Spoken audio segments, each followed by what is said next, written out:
O te fifia fo i whatalofa mau wholo whantu le toi amatali ai o le tautua whaawau lau Blue TV. Ma le poro kalame o le tauta iae, ma le manuia whaivolo tātou watino o le nei fo ia fiafi o le rei aso ngafua madou ni usile rei. Aso se fulu ma le ono o le masina o se tema, masina luna ivo le rei tūsanga,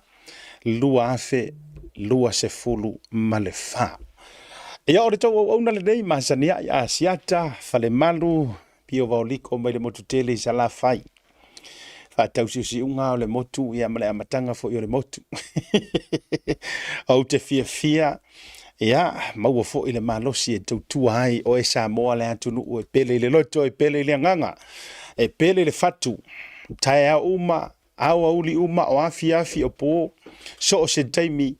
ia e manatua le atunu o lo tatou whaasirubanga. O le atunu o le tatou tofi mai le atua.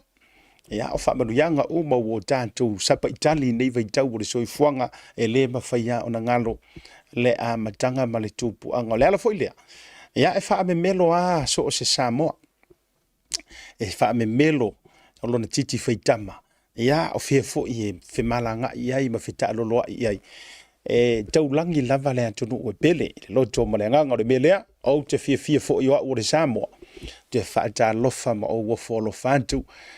Whaamalo atu ma whaatu li mantu. Ia mo whabe antu a whiwhio mai a matala mai o a ao ilunga o le tātou porukalame masani. Ia fiafi o aso taitasi mai lava ile aso ngafua, aso lua, aso lulu le sports telenoa, aso tofi ma le aso foreile. E lima i aso o le tautua lau Blue TV. Mo oe le antunu pele. Ia o sa mau whainga nunua tuia. O pa ia ioe. Mai le matasaua, mai le motu sā, e a fio ai le tui manua, ia, e mai se foi, ia, fa mai o le tau aitu ma le tau tangata, ia, malona whalenga furu tu lona foi, ia, to te tele foi, a wasa laia lantauia, ma le tau singa, ia, ai la tau foi o le motu matama mātutua, ia, wa o e sua ma le vai whanua fo mai tūlangi sa ole, ma sa le au mua ma le launimu sa lua. Ia, whaatulou fo i si o tātou motu au le lei fo i o tū muala tau ia po ubolu. Ia, whamai ai a manta mai le whaao sola i le ao. Ia, o antua, ia po le mata matangi. Ia, se ia, si u fo i le la. Ia, i tū muala tau ma bolu la tau i le whaitau i mantanonofo, malai o le toto. Ia, ma lea fo i tūlangi. Whaatulou lea ia te o tau o tū mua. Lufi, tui sa mau le urumoenga, ai ale mari o lasi a toa, mai lava i o nao se i o nei. Ia afe mai lau whaatalofa le tātou motu au le leo manono, ma a polima a inga i le dai. Ia, fa mai o motu e le ngāo ia, ai ave sia lo mea. Ia, ona whaalava lea matu mantila le to o le whealo whani, tu launa o tau, to whao lii. Ia, ma le to lua tu la whale vatualo le mali e toa sufo i sao. Ai nga sa u ia ma le whautautanga ia sa umai atoa ia te outou. Ai nga tausi ma whale upuru tausi o ai nga le tai whaatalo whantu ia manono ma a polima. Ia, whaanga solo le whaatalo whase e tu tauna le waa le Lady Samoa i le wafu tele muri whanua o i le ai sa lolonga. Ia ona tātou whaafeilo ai fo i le ama whaatalo whase o tātou motu tele i sa la whai. Iyo e whamei mata whanua tui whaasale le anga e si u whanua le vau tu pua fili fo ima pule tu. Tau ilo ima nuo malo, whaatalo whai le pule ono. Ia, ma le no fonga le usonga, wha malo atu ia te outou. A inga uma lava, ma ila tau e fia i le nei porukalame o loo mafuta mai le motele salafai upolu, tutuila ma manua, manono ma apolima. Whaatalo whatu asiata le nei vaenga, ole. Afi. Mai lau whanua o Aotearoa nei, isi o mātou a ai o manukau, o le whatu o Aukilani saute le mātou no nofo ai ni usile nei bo Aukilani, le iei le tātou o fisa le nei. Ia o nālula lau whaatalofa, e so o se Samoa o lo o tala whaauto, pe o le tala i le upenga le tautai. So o se tafa lava o le nei ke lope, au se tā lia, i so o se tete o au se kā lia, Amerika i so se stete o Amerika, fa solo atu ai atu moto le Pasifika, fa solo atu le lalolangi o na tafa te tele mono turu inga, Whaantalofa maofo alofa atu asiata ile nei vaenga o le afiafi. Malo a fua ai lau ua maua. Le alofa o lo tātou mataisili. Wa sau fia lele ai le manu na iu tofiu na ua moe afusia. E rupe na isa la fai. A o le fo ua tātou dui. Tau mea sina, ai tepa i mātango fie, ono le alofa o lo tātou watua, ya, ma moli an tuai lau wha malo, ma lau wha fei loai. Ya, fio mai ai rungo le tātou porokalame. Wo ma pa anga mamai, feo i o le tala le lei, wha fita iatu le tau te talo, wha fia ngainga uma o lo lantou, taulangia le salamo, lantou laungaina, leo lai whaavavau ma lo lantou tapu eina le soifua wha nganga o le toa tele o tangata wha malo atu wha whitailo tou le fefefe le laungaina o le upu o le atua walanga o le kelenga o mea ua iai wa tele fo ina tau tele le whaife au wha afia fia i o langa whatua i fo o le tele au isi wha afia ngainga pe e momusu e o ese i tangata malotu o musu fo ilele ngao o wharesa ona te ia ila ia le o mili ma faa pepe le lau ngai no le upu le tua. Fatua i foi. E fua la tatala, pe ma fua la te fa matelanga. Ona a fua tuai ile tele o langa, wango ka sau e foi kai. Pe te nofu a ti le luta mi o pa a e uma mai foi fa sa e o ka sau fai fa vevesi e le fa. Pe e fuatia i na le o langa tonu o matua teia le le upu le tu. E la isi fa vea ngai ngā wae pina te whai atu. Pe e tau mili le upu langa e musu e lusi le anganga. Le ale lusi. E lusi fo inga le male loku. E sa o e la utala. Iyo. Ti ngā la na iloa o lae ta alo fai tupe le anganga. Ti nganga i loa lai alu le papu ma o ngā le nganga. Ti na ia mana tua o nā mei o le whiwhilinga tangata o leo te whai atu. E ki nganga i loa e lisi whaiwhi au o le matua i sori tū la whono ma lai whai le whaita anga ma le muni lua ma nisi o nganga. Ai pia kau whaamaka iwi ke isia ia ona o le naunga i le whao ngā ina. Tasi le vahenga tā ua le o ngā tele sa o maua mai sia o tama wha le nganga. Sia o whaiwhi au. A ye se mafua anga ya leo no fie taulangi vahenga ia. Leanga e a fua mai fua o leo langa. Ia suinga. O le mele ke le pisa o le toa tele e wha le nganga. Aia e vainge ia la tō post e whai, e vainge ngana e tau tatalai. E matua whainga kāanga e loar ko ai ngā o langa le o laire kanga. E sa rautala. Ia. Ai te ilola o ele upu e ola pe ilo ulo tol tala se o whaiwhi au na whaiatea. Asiata. O te leo nau te le ilo o langa whao ngaina. Ai o te nau ilo o langa whapa iaina.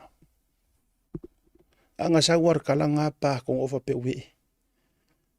Come again. Ioi. Please, come again. Ia. Tala na se ofai au nei mai o te loa tele taleni tele mea lofa le tuolo ia te oe. Ai paule mea o te mana o ia e loa. O te le o nau i lo o langa wha o ngaina.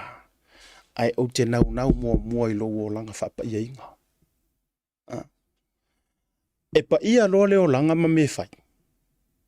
Ai vaila ia o le matua puruafi o le wha o ngaina. Ai e ke fiu e kau mawhai le o langa wha o ngā inga ai e ola i se o langa wha lau kankangi. E te fiu e tau mawhai e le ai. E te fiu e tu feula e le asa. E te fiu e tu tapili e le ola. Ioi. O le whata uan mena e o maila utala noa e ono i feo i o le tara le. Langa e whakaua iau e eselo u whaalolongia e eselo ona inga. I honor any man of God. E le ngata fo ilele o la ua o sio uta mawhale nganga. But any other pastor, ioi, any other pastor fo ilele, so se ekalesia, o tele whailonga ekalesia. And I'm telling you the truth. O tele whailonga ina po ai lava. Ngo walu fo i Amerika o latua u awai ili sapat ili ekalesia sfitu. Ioi, langa uke ioi mo amenge fo i o sapaki. Ia. Alu binga yo la utala. O te matua o ona inga so o se whawhianga inga lava.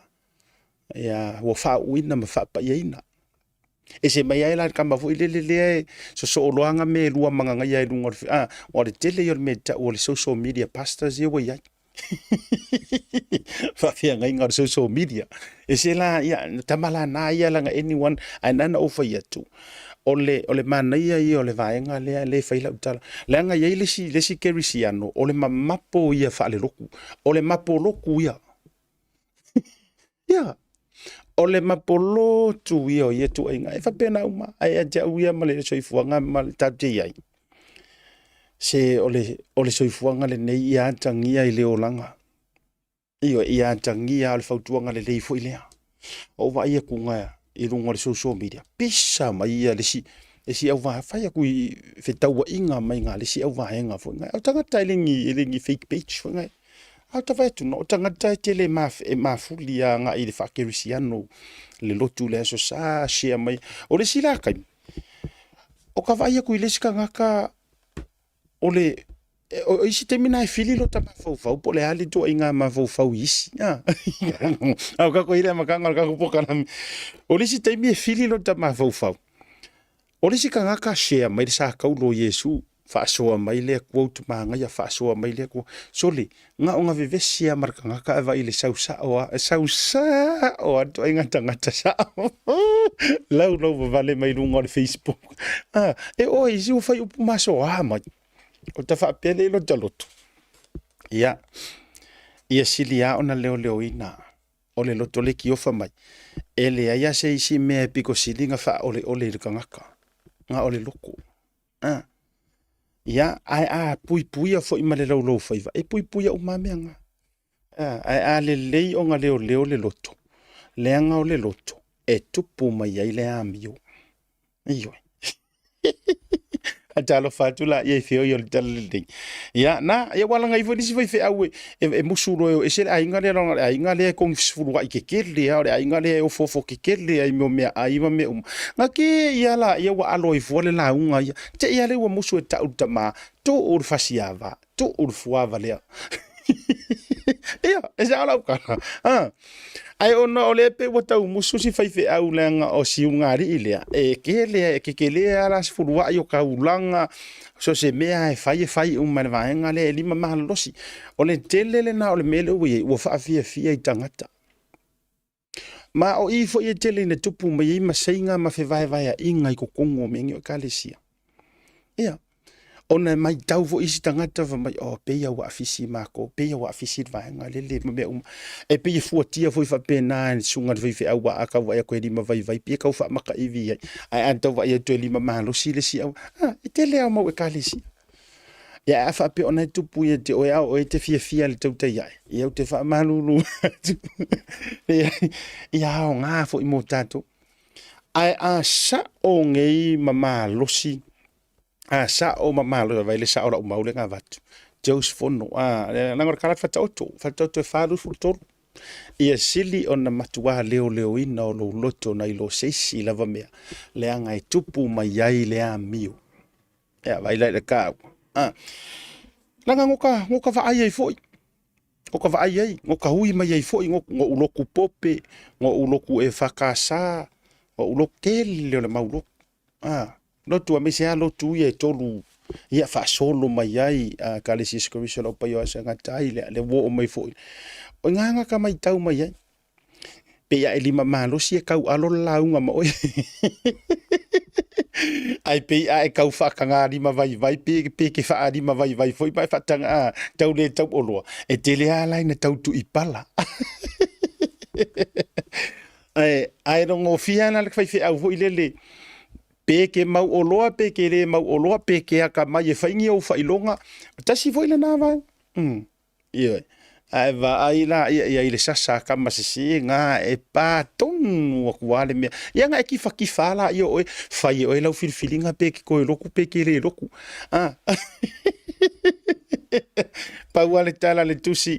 a eita a wete nga sala Ai o tala fo ia le tusi pa ia. O tusi tusinga umalawa, o tusi pa ia umalawa mai le fionga le tu, mai le nganga le tua ia. E au ngā, e a oa i whaatonu e whaapoto. O kai. Pio ko uru mai askuri mir ko uru mai mea ia. E au ngā, e a oa i whaatonu e whaapoto. Wha mea mga ngai e sau a oa. Lua a oa i. Tolu, whaatonu. Mare wha e whaapoto. O ka koula, e se le fie le o au. Ia elo fatu le lutua o ia peo o e lava e te oi. I tatua moina la o venga o la ua mo fo e mamaya.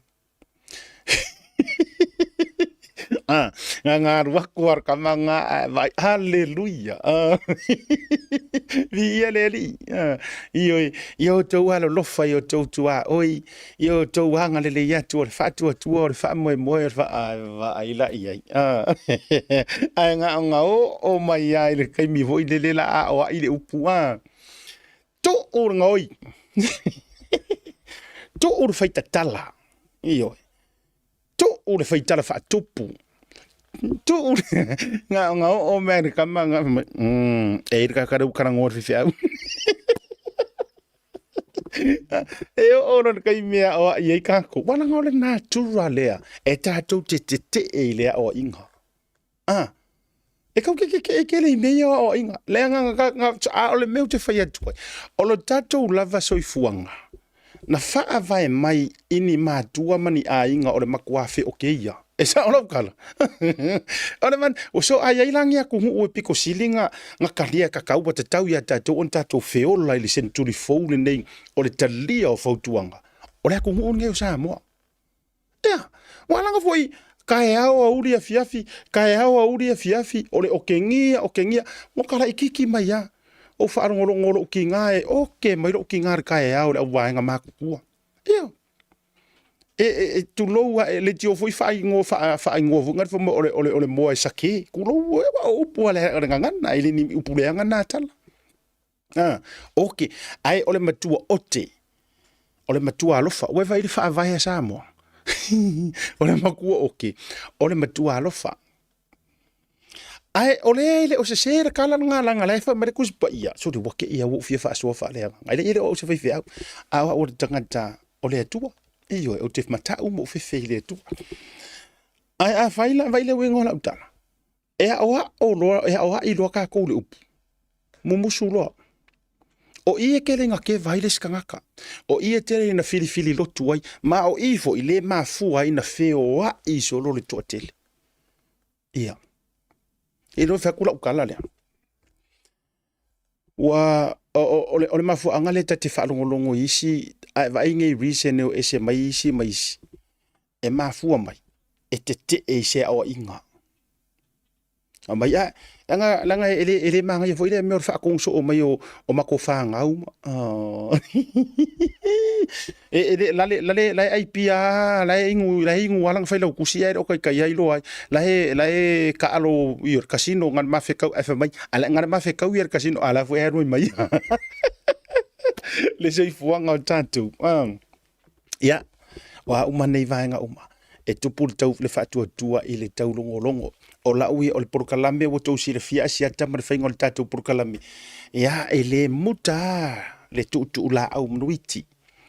o mea umafo iu ke whaasoa kuai mo tu ala lo tuai o mea fo ina e au ngā moa e le ngā o le au mai moa e au ngā uma mo tātou sa oi lo leo le launga sa oi lo le nga kuai lunga le lau o le au wala unga le au foko a mau kama fonga le launga fato ala launga mua na ufa u mai malua anga kuor ka malua launga marko inga le ngure i kare sifa mai ia ole soifuanga e tatou te ngau i uma e ngau i oe e fa pena fo ia ole soifuanga sa tatou faita anga uma e faita anga oe faita anga fo ia aluai lava ole soifuanga sa tatou tala pepelo uma tala pelo oe tala pelo a ole soifuanga foi tatou mulilua uma mulilua oe mulilua fo ia Na paulava le ese ngau tatou. Wa maua auto. Ai le I maua lava. Ore soifuanga la whapena. E whapena ne soifuanga. Lea la foi lea aua tatou te tio ma aua tatou te tusi lima. Ia I lantou wa maua ma avea mpangta.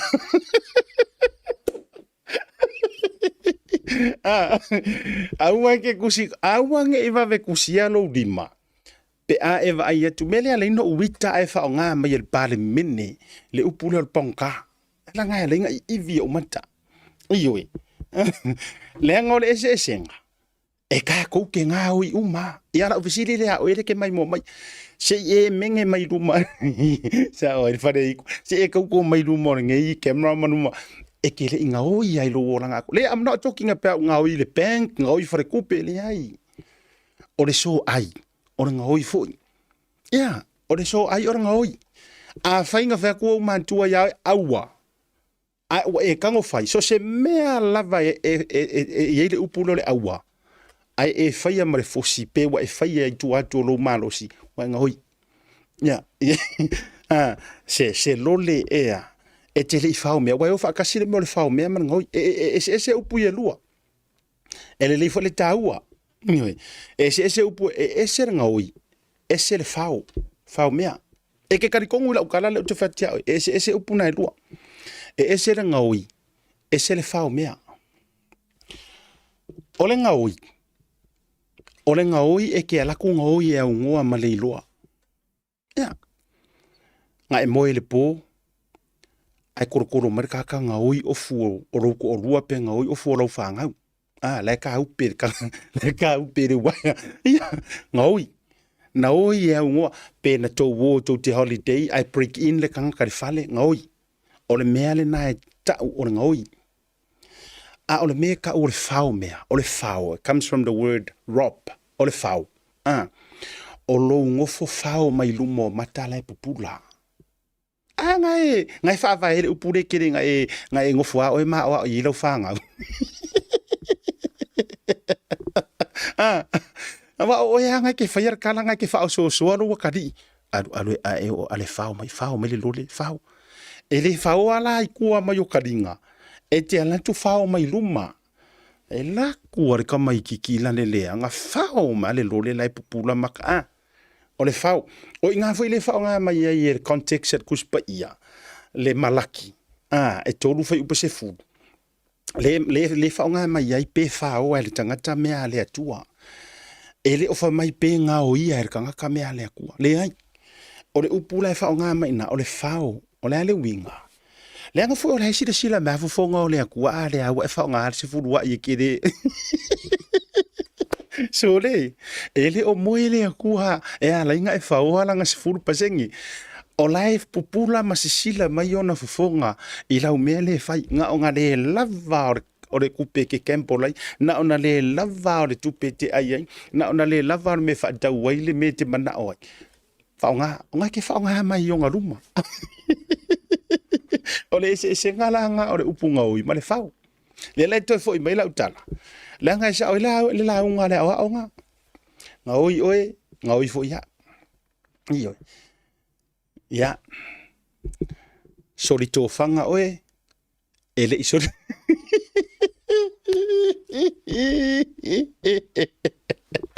I oe. Ai tasi ale ese nga ua maua oe aile I maua. Ja, so no belta to fatalo fan ni hanga le fatalo fan tu le au le snow boys le o te no ufo I America o te mafuta manayola tu te to lua.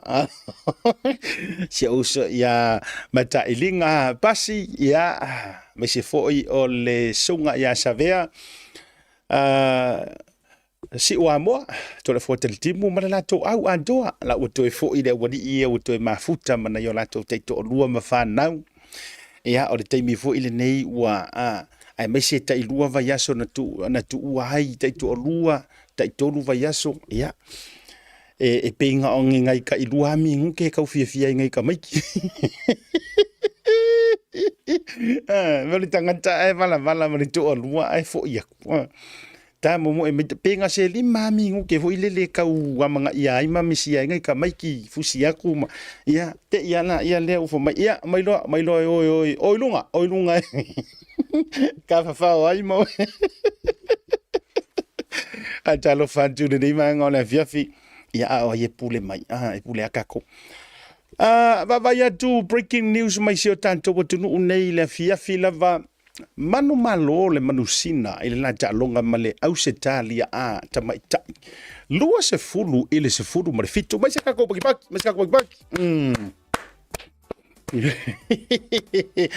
ya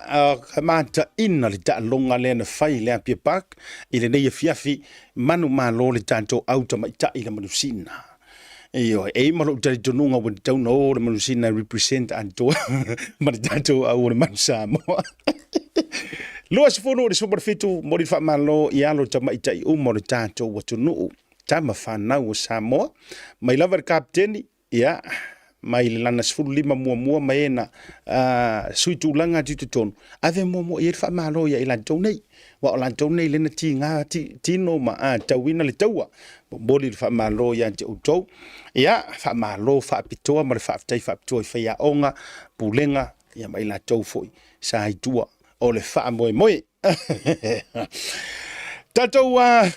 o vai kune ine fia finingi tato wa po yeni na ya soifua na ya sofana ya sei fatia ona tato to foi mai la ia le e nei tato wa update man na ia lava ma si tato foi mai se vetu sa utala winga ile e se tangata o le wo vai tu mai sia na fasea e winga sia matou fa moe foi le na matou malanga ila lo ile maliwo le tupu sa u mo le last week pe ta isa le i se taimi tele ya mo se ava no fa so foi le tu langa matu ya ai ona o le tele lavo onisi wala to au mai ai langa o fo isa sa o yai ma wa ya tu le matou fa moe le sa fa ya sa mo ma Pacifica ile tu wa yo le malo le tupu o Maori I think 2 weeks ago now le walua nei vai aso talu ona ya a fea lai sa utala ma sa family no ya se I fiso so ani ai fo isia to ina masia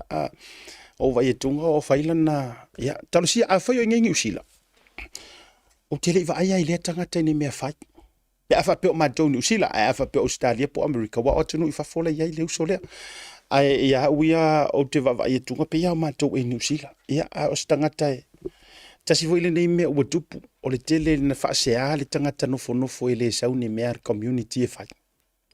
la so fina ngalo ile me ole la vele o tato na fa ya tu fa pena wala ngai o ai me siksengi le fai nei ma to li maina ma to ma fai vala au le tunu o mai whether you like it or not pole afo ile tu langa I am and we are e le tau mate e ye o lo ai nga manu ia o winga la tala ole tele awani e veta to mani tangata na no faitio manu fo nofo iwe a fa ya melele iwe a faitio o te fie tangata funga ka ke va ai me fa ya le tunu mutu na ben ai se to fo me se tala se te mule fa manino le vaenga ai tato tu momo ina ya soifua maso fana wa fa tonu le tu la fa le ni vanga le viafi ia ona fa o wela ia le ma le tato ni so mata o ai talia ai ia le tato au ai nga urpopo ia pe mo mai fo se ava no kamalanga o kamangi wa ka fa pisi o tele na fa to titia fo yo va ia tu le fa ngo kusi fa ma va yo kamaya io ai lango bo va ia ko pisi kele ia ka ko urpopo o mai samo pe ia wa te tauna na uma ai sui tu langa mai au fai rasta pisi ro au po tu la o mai dunga au fai hippie ai tato tu mo ya so fuale o le tina I think happy 80th birthday o el tina ya Malia sula mai bo new la vea family tu le so fu o si o manto tina pelina Malia sula mai bo new la vea Fa'aftai ile tama ile langi wa e aulia mai le valu se furu nei o tau sanga anana ma tau te alo lo fatele mo oe alo faanga me fa manuianga mai lau fanau me fanau lau fanau ni usila au sitalia ma sa moa isa foto popo toi malo faanga mai a asiata maruia tele le atuanga lo valu se fulu tu sanga le so ma lia solo mai poni u le vea le si tātou wa so whanau le lima tau sanga o le tina ia o le masanga yes atuanga lima tau sanga o le masanga ta mai tai po tu fafine ia Lina and Line se meatu nice name o se tina mi o le lei o ia se ua ia maua e se disiriro ni tau penina whaaftai le tua ua mawhai o naulia mai e o lua twin le antoanga o le lima o lua soifua o asa soifua via le li e ona le malosi o malava alo whaanga mai lua whanau o lua whanau grandchildren in Missouri, Alaska and California whaapea uso matua ngane i atunu umamau ma ili Amerika Samoa ai maise i nailua mana mea i antinoi ma faa maa vaenga ai faa sidisili ai from mom and dad. We love you both. Happy birthday twin. Ya, faa upopo tua im faa murianga maya asianta mo ulua tua faa fine Lina and Line se mea tu. Happy birthday. Lima tu sanga ile. So, ole sia sa vandau suma lua tu sanga ole tamaita ia Liana Penina Matiu. Happy birthday, my daughter, on your 12th birthday today. May our Heavenly Father bless you with many more years to come. Alofaanga from your mama, Anteliana, your papa, tole afua se fuluai in Otara, Oakland. Your grandma, Limalau in Melbourne. Ooh. Your auntie and uncles, your siblings, and especially your mom, Jacinta, and your dad, Maangaolo Matiu. Oh, sa o halau tau wavala tu lea so whanau lea so leo sio nista lo fai. Ia, manuia le toa ngā lo sulu tu sanga Liana, Penina Matiu. O loa tua le fai u lea. Ia, si fai o sio matu tu ina ta lo fai. Ia, whamanuia hantu anko asiata mo oele fine. O le alo le uso ia Maangaolo Matiu ia mese fo i o le Jacinta le wai o i Melbourne au Italia ia whamanuia atu le atoanga o lo se fulu ma le lua tau sanga i lea. So, o le isia so whanau o le atoanga o le faso ma le fitu tau sanga o whaletao o my brother from another mother. Whaletao le ataua whamanuia tele ia le tua i lo asa soifua alo whanga ia mai isi au tina ua le ataua ia masio tu fine to tasi ia aitu tangata le ataua e fasidisidi e lava ia siau pele masiau mana mea o lau pos fo ile ia vaiosina Athenia le ataua lo fatu fo ia siata ia mo o leuso ko eva mai Skype ia nga e ngimo mai fo ia tasi ia fo ila wo mai le single mingiska e to watu lo fatele tu fo ia leuso faletao ele nei vanga ole i loas whanau i le nei aso. Ole aso whanau nei. Ole aso whanau ole aso whareile. Ia ailana nampa ua tu ia matou le aso whanau lea ia whamalulua tu ile atalii. Happy belated birthday. Vavenga alofa le tua iu lio maiava. Whamurianga mo le aso whanau o le tali ia vavenga lofa o le tua i ulio mai ava mana ia lilo suafa. Vi ia le suafa manu malo Yesu ilona alofa wa e au lia mai o le tali lo suma lima tu sanga i le ne yaso. Whamuria le tua i lo lumanai ma whao ngai na lau taleni mo na viinga alofa anga mai o grandparents i Samoa e silio o alofa anga mo o le tali. Maruia tuai ma whaopopo tuai ma whamurianga mai a asiata. Mo oele antali i la tuanga o subalima tu sanga. Ile sofareile. Happy belated birthday. Ia, tātou aso soifua ia ma so whanau o le ua taunu umairunga le tātou proklame tātou whalau i loa lea fia tuetu i nantu i lunga. O lea ua available la tātou merchandise ia mo tātou Brisbane i Ausitalia. Ia, tātou tauta iai. Ya, la ua available le taimi le nei, ia me se fuila o le tātou ulala, e whatoa available i le aso tonua o le tātou rua i selenga. Ia, ai mo i lantou wo mapaanga le tātou purkalame le nei o le taute iae. Ia, le na ua ina, kui foi mka kongu mela fa mole se I contact ku ia fa mole lava se uma to eva tu lunga misal tanto numero io pa uri misal tanto numero ai fa so tai Anastasia io Macfall ai mesi fo Rosa tavui ale se tu na tu lunga ia le tanto numero le te fa so tai ai mo to I Brisbane au Italia ia le tanto mitia forma le tanto merchandise le na ia me se foi o lo vai le por le time le nei e te vili la ia o e te le vili mai atia ale la uma tu ina tu lunga ia le tanto numero ia se time foi le tanto proclame ile nei vaenga o le fiafi ia wa mai atato wa so fu mas fana ia manuia tuai masa soifua masa whanau o le to tele o to malava o lo fa manuia I le de yaso po o lo fa ilungaina le de yaso ia ai ele o mai ia ni tanto fa manuia ngai le faina le ai fa manuia tu asiata mo o tu malava happy birthday I le nei fo yaso o le diona le la sa suatia I se fanua I nei papa toi mole fatuina ai o se au nanga ma faalau tele ai le tautua ale Pacific Family Health Group ale health care lea ale Pacific Family Health Group o loo pule ina e se tamali I Samoa le fionga ile loli I angalu mo le mana vai whangaloa na seri ele ma maula ma matou ofisa ile ai le awala le Lambie Drive le watu fa nga I moli manga fale te watu I loa maua Puinui Road pasi loa e watu le tu nga vale la ele yo il dairy le o suati ai le ele pole fasi fanua le ia ole atu tu ina umai lalo fale tu ai le tu mai tua ma tu langa fa pena ai ole a fausia ia se ofisa mole fa lau teleina o le tautua ma le unanga ale foi au unanga fa soifua maloloina o le Pacific Family Health Group le la sa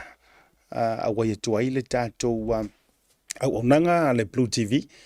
ia mo le poina fo yo anta matulanga o le fa lau iloa sa awai fo il fa ulunga me se fo yo le tai fono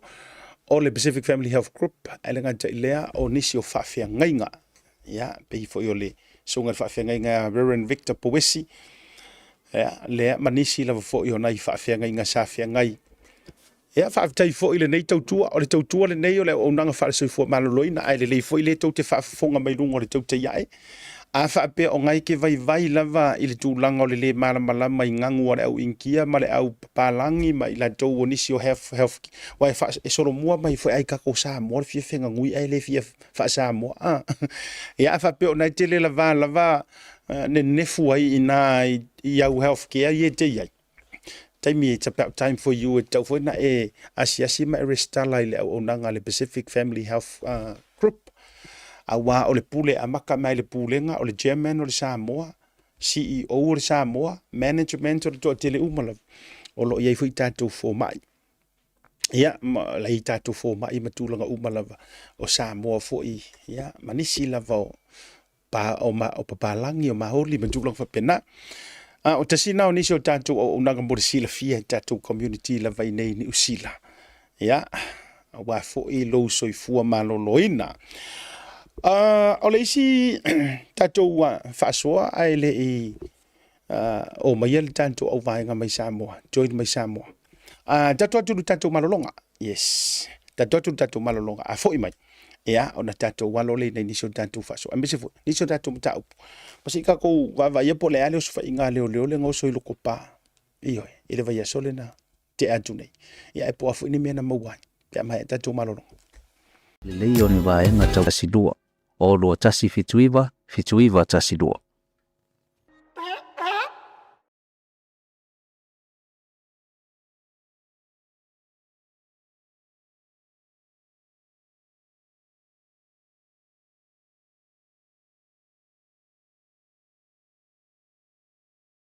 At Street's finest material craftsmanship. Built tough to withstand our unique climate, our roofing is designed to last for generations, providing unmatched protection and style. Whether it's for your home, business, or community project, trust SMI for quality and durability. Our ColourBond iron roofing is not only strong and reliable, but also adds a touch of elegance to any structure. Engineered for performance, our roofing stands strong against the elements, ensuring your peace of mind. SMI Hardware, where strength meets style. Proudly Pacific, proudly local. Visit us today to find out more and see why ColourBond iron roofing is the perfect choice for your next project.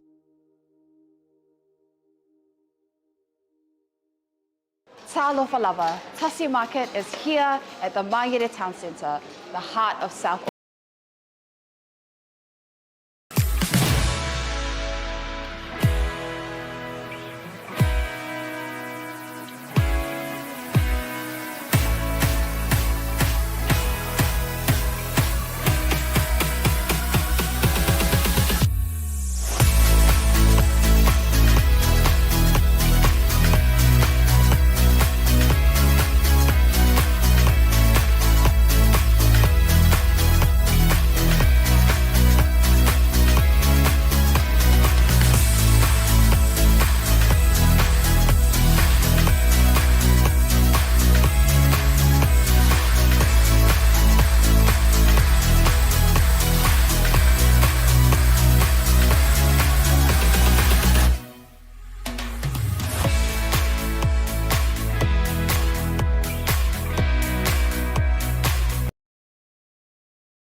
Mo tupe wha moni Samoa, mana tualoa le Pacific Easy. Olo wha wau pēra tātu wha pitoa nao le lima tāla tu tongi mo tupe wha moli, pe ae wha ngai le Pacific Easy mobile app. Olo wha no foi le direct transfer ti posi sa wailo tupe le tātu account, ma wha tino la foi no tupe wha moli lungo le telefoni, ai ngā wha pitoa. I oe, wha saone loro teimi mau tupe o taunga tale pensini, ai wha ngā le tātu Pacific Easy app, po le direct transfer mo tupe wha moli. Olo wha no foi o tātu ofisa i o Tara o Tāhu Huma Mangele, po tātou la la silia ma le fitu se furu o whasopori ai New Zealand. Mo disa whamtalanga wala au le o barselau o tasi ono, po numera masani au kilani, o le lua fitu ono fitu iwa fitu wha, po le lua fitu ono fitu iwa baru wha, Pacific Easy, o lau pa anga mo tupe wha mo boli Samoa.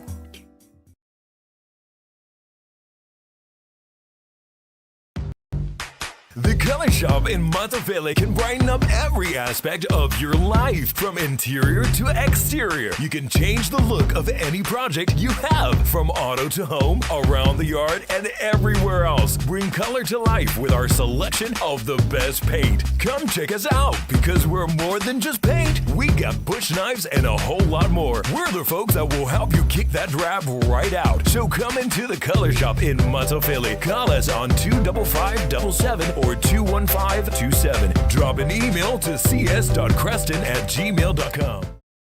Jamie le wanti le ua Joyce futu mana 5 minuti ona tale o le itula e lima ya matou ni usila dei tale lima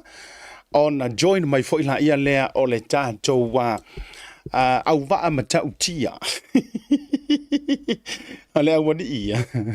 Kusa au kale vavea e mua makua falai fa lei mai aka ikai e wari so maku kamai e umako e uai de sinesi e le avaina e ta alo atama le uso masani le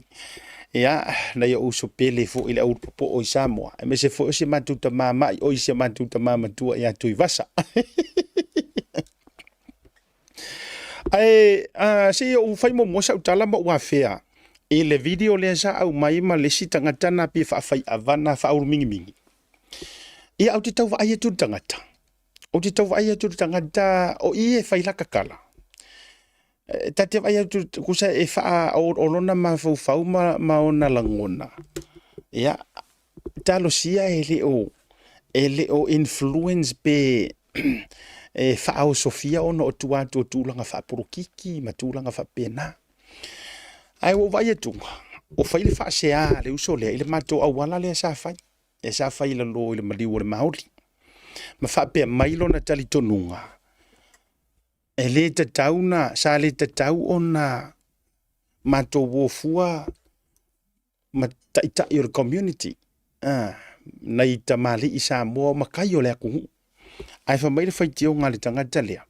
Fa mai sa le tatau o na wofua e whai ia mea. E le o malama lama, fa mai e le o malama lama maoli ia mea po le ale le wingo ngei mea. Le ua atu whai ai nei langi matulanga au mea nei e whai lava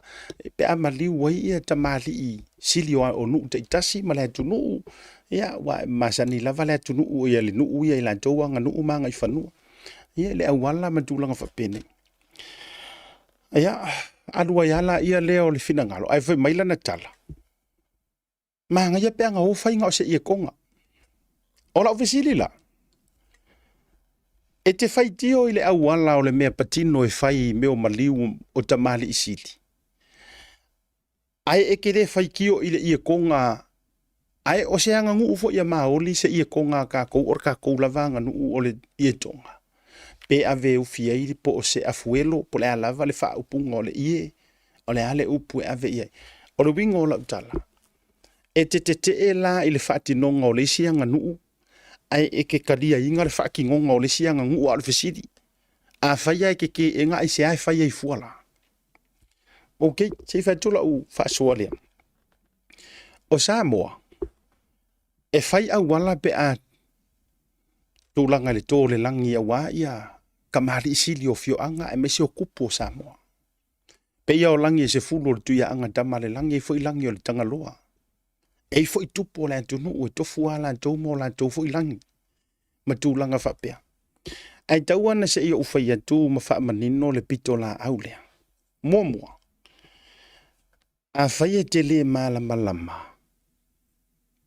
Ia, e ka kaunga e fesili mua i sisi e kau wha mangi ngoa ia ki oelea vai sua. O le atunu ule nei ua tātou filifili tātou teno nofo mau mauai. O le ua kako ngongofo ia kungu. E pu lea e tangata maoli. Lea tātou pe a whapeo e ngofo mo i New Zealand. A leu te tala noa tua uia mo tātou i New Zealand. O a tātou whai ngā nuu e whai atu nuu nei. A leu kako ngu e kalesia.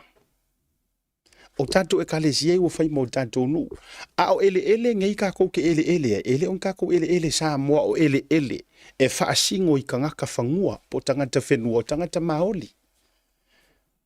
Pe a tātou tala noa whaaleanga nuu.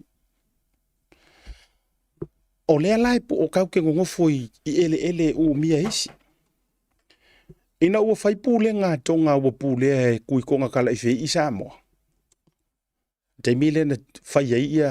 le mālor ka māloa ma pūle a kā kou i Samoa. Po se meo le vaitau o le tasi lua lima se furu. Ele le whainga o lousi la fia. Vaitau o vaitau sanga na o le tasi lua lima se furu anga i le tasi tu. Lena pūlea i ka mālo kui konga kala i whei i Samoa. Tūlo na mālo. O mea malava sa kā kou whaia mor ka mālo lea. E le o se Samoa o le konga. Ai sa kā kou whaia mai whaaloa longa tātou Samoa. E o ai le aso wha ngau or ka mālo. Lenga whai kua i mukia keli. E tā ua le mo le sirfia o e le wa tasi lea mea tātou. E va ailo i se mea o soloa whai le kala. Ai le se i kausa ili ma se fuafua le lau kanga vaku ia o ele usole mea ngi ke alu ke mafau le inga ua fai le wa ka malo kui konga kare fe isa fa sa tulo na malo no foi sa foto fa solo la au nga aso ka malo ka kua Samoa o a uma mea ka ko ke faia e fa atino le tatu nga nu ai fai ka malo konga ya ai fia fesili ka ngaka o kuku a mai nga kupunga mai pe mo i kala le ufetu e o ai le aso fa nau e o ai le aso fa ngau ole kupu konga kui konga kala i fei nga kalo mai Samoa e o mai ma ko ki fa fia i lo was fa ngau ma fo isia la ngor ka ma lo nga ngai kupu ele nga va ia ka ko ele ngi ka ko kupu nga kai pule fa solo anto tu tonga tale ma o inga ko nganga mafua mai ai le la nganga ka mai fa nga ala kiongi o inga nga mafua inga la langa mai ka mai er kaua nga ia le pese maka ukia nga ai nga kakangu inga fu mafua le upule o loto ipu mamukia kele o inga nga kakangu umaila au ka penga fa singa o konga makakaia le hele pese nga mata me ka le konga ka ia pe ku lu fa fonga le tunu ai ka sa mo ka ise o inga ko fa ia imenga nga ka ko fa ia uma ele kupu konga ki ngar ka ko le fia ia ima me uma ai nga ave uma ia ka ko fa alo a ku ora ma lo le ka ri ila lo ri konga ka ulangi sa mo langi eoe ale fa ko iole o maila ia le siva nga se ia ufa ia tu le le tang ina ua fa ia le toyo si fa fo wing o le si nga fia nga tanga ma o li masa mo ale nga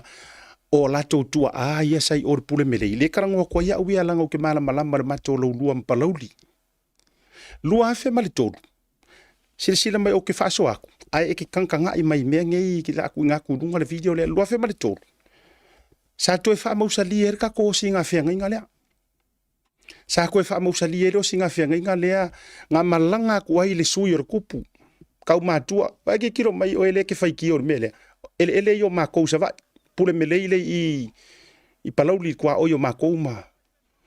lewa ya ia fanua le Nelson le matulanga a pule mele ile ele uma ia ka palauli le lua le palauli sak paikia asi sira mai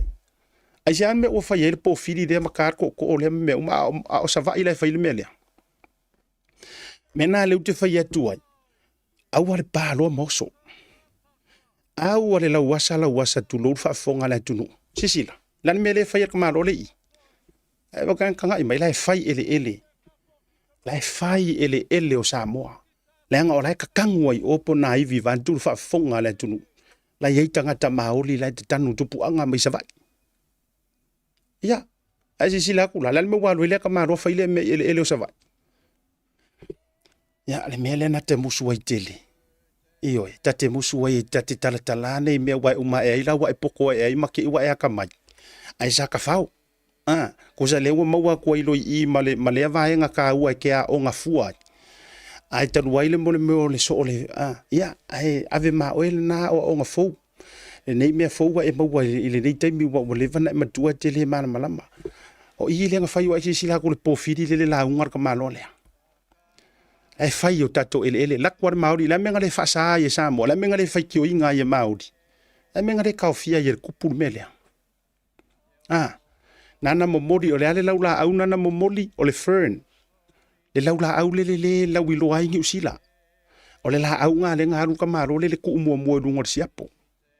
fato a fai ai fo ile la tu fa manusina e kofu ale ku ngu ele e kofu le ku ngu ma la ko fa mangusinga i me kekeli o le ale fa mangusinga ke le sa mo e fai le mele ole maliu matu o le malo se kupu pos kanga ka pos ali sili ise ele e tatou te fa nga inga i ka ko nga ngu e fa ai loa ku ai kanga ka ia ele mama ya ka ko sori vale fu ele o maori ai me fanka ko e fai meia mele le te fai tu ai ele te o ye le mala malama tu lo war fa fonga sa mo maka mai pe ma nga yo po feeling o ma to wi palauli le fai mele asi silatu au ave nga laula au ko sila ku ngame ala fai mo kan mo ponga ivio kan ka madiriu ba sila ku kumuru ngor sia po laula to sila tula ya se ole mele le tate fai tu ai ya na wa na e te tango fai tu fa pena mi uta tu le o so utala no tu i to lo ai mama mala mai ai nai fai uma anga nu uma ya tangata ye ese nga fai uma participate uma le mele ile fa mama ingo mal purification ceremony le sa fai le lua fe mal tolu to jisilatu ngai ku ngai kaula mu ai tu ya tua tu pu ta masese o le tama ainga na taula mu le na fa manino ai le to o le moenga o kanga ka uma martenga mangingo ka la tele ai tu lo le Me foi ngai mau wa te lo foi ai lo ngai mala mala mala ngangu kele ai nganga fai ana fa manino le ala foi nganga fai ele fa ingilisi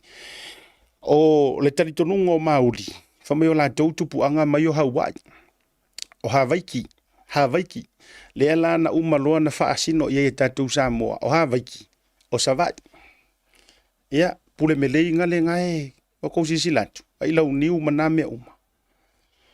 ai na tau la mua ai le toi inaf lai ta oto ai le to fa a Samoa yo o mai le so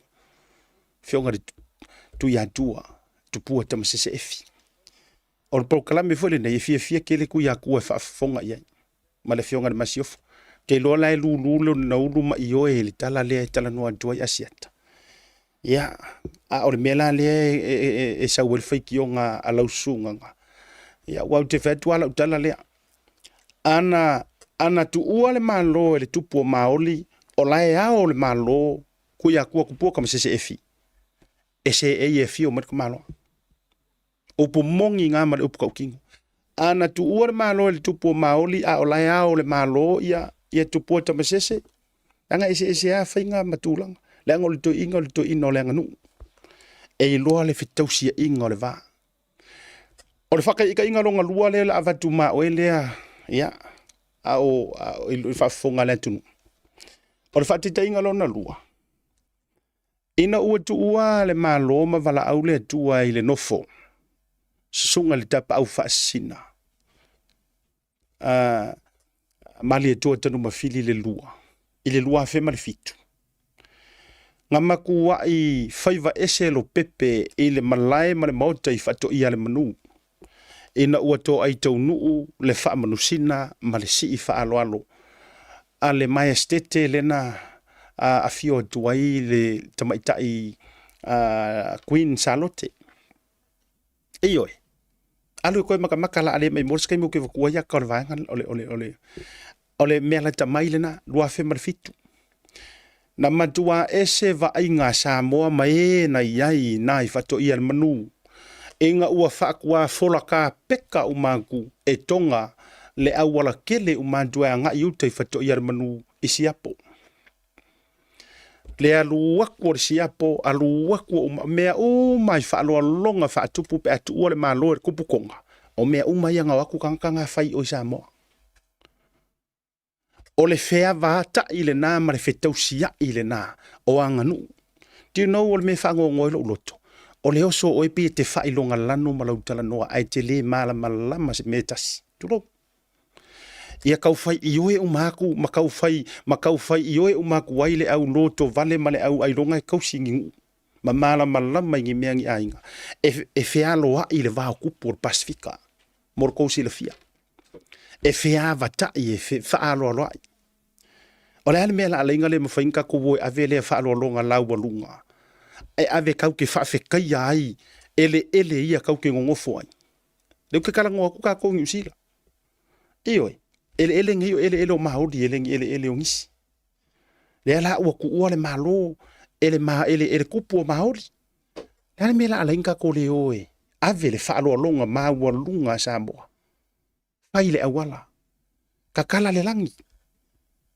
Pe kangaka o le aku moku o le Pasifika e kasi aka ku o kangaka polengsia. E kasi aro kako kupuanga ma mea uma. Pau are mea nga ese e kako. Wa ese le mea ua kuka ai va ao ia kangaka ma ia kangaka. Ia. Leanga o tatou uma o tangata fōlau. O kako uma o kangaka o lalo le la. Ioi. Ai pau are mea kako ese ai. O nga ua aku va ale au fōlau ia ngo isa mo aku le au fōlau o ikonga o mai le au fōlau wa tuta. Wa kaula solo isi moku ese. Pawanga o le mea wakako ese ai. Ai le ise mea la alaina te ieifu. O le fisili la. E kau ke o ave ingoa makai palalangi. O la fisili. Leanga o le whaaloalo o leanga nuua o leanga nu o mea umai e kako ke puipuinga mo tato tausia ma whaafailele. O mea sina a Samoa. Ma mea o leanga nu o le fisili. Ko ke ola aver makai o mea pakingo o suafa e kausi o mea singa a inga wha makai palalangi. Ka pea palalangi. Ko wo ka isua palalangi. ai au o le mea lea ua fai i le maori o le kangaka iai la nganga nuu e iai anga tū maanga i whangua ma mea uma. Ai fai ki oi loa. Ia. Wala vale na. Le wa tātonu wale 5. Ia. Ai sila na le wa vatua i lunga. Ko vai o le whamausinga ngalea. Ko vai o le mariu le na le. Ai vai ai kai mai le si a whakonga le o le o kai kua wale. E tau sila ntu. Ai le whaalolonga ko ngangale. Nae tala whaamama i ai le alo dama ita i o le mali etua. O whaiva ese fo i le aso. Ia, ava ko ngai ngā mea i a kōpu poko ai, kulo. Ai o le mele i oi fo i le te whaitio o la ua atu walalo. A whaia fo i o lou nā tura o lau whaamanu i angale nā o lou whaitio ma e whaifai. Ia ele ma whaifo i na mātu ave esea le nā mea ma oi. Ai o au ele tio ele tangata whaitio ai sau i me whai. A o le tele leu te vai ai nei, ngā o le whaikio. Ai walawa le umi o le ulu ma le se leo le ava ma le fōringa mai peye se paung ka whako aka kala mai kua. Tulu. Walawa le nai tau mai ai. E le o se tangata e fie e alu ingi mea whai se ngu. Ia, o le whamani nonga le na vaenga. O le atatou watu, se i whaafelo atu. Le ka ko kasi ale malolonga le ioi na tasi ale tato minuti o le malolonga ia ai se seki mai camera o kama se siaki aku po adore matou vaenga e toi fo i mai loa fa felo ai lupe matasila fa felo i mau hunt ia ma se vai po a melanta mo Elvis o lo i Samoa i le taimire nei pe mai malolonga. At SMI Hardware, we understand the strength and resilience of our island and its people. That's why we produce our own ColourBond iron roofing right here on the island using the finest materials and expert craftsmanship. Built tough to withstand our unique climate, our roofing is designed to last for generations, providing unmatched protection and style. Whether it's for your home, business or community project, trust SMI for quality and durability. Our ColourBond iron roofing is not only strong and reliable, but also adds a touch of elegance to any structure. Engineered for performance, our roofing stands strong against the elements, ensuring your peace of mind. SMI Hardware, where strength meets style. Proudly Pacific, proudly local. Visit us today to find out more and see why ColourBond iron roofing is the perfect choice for your next project.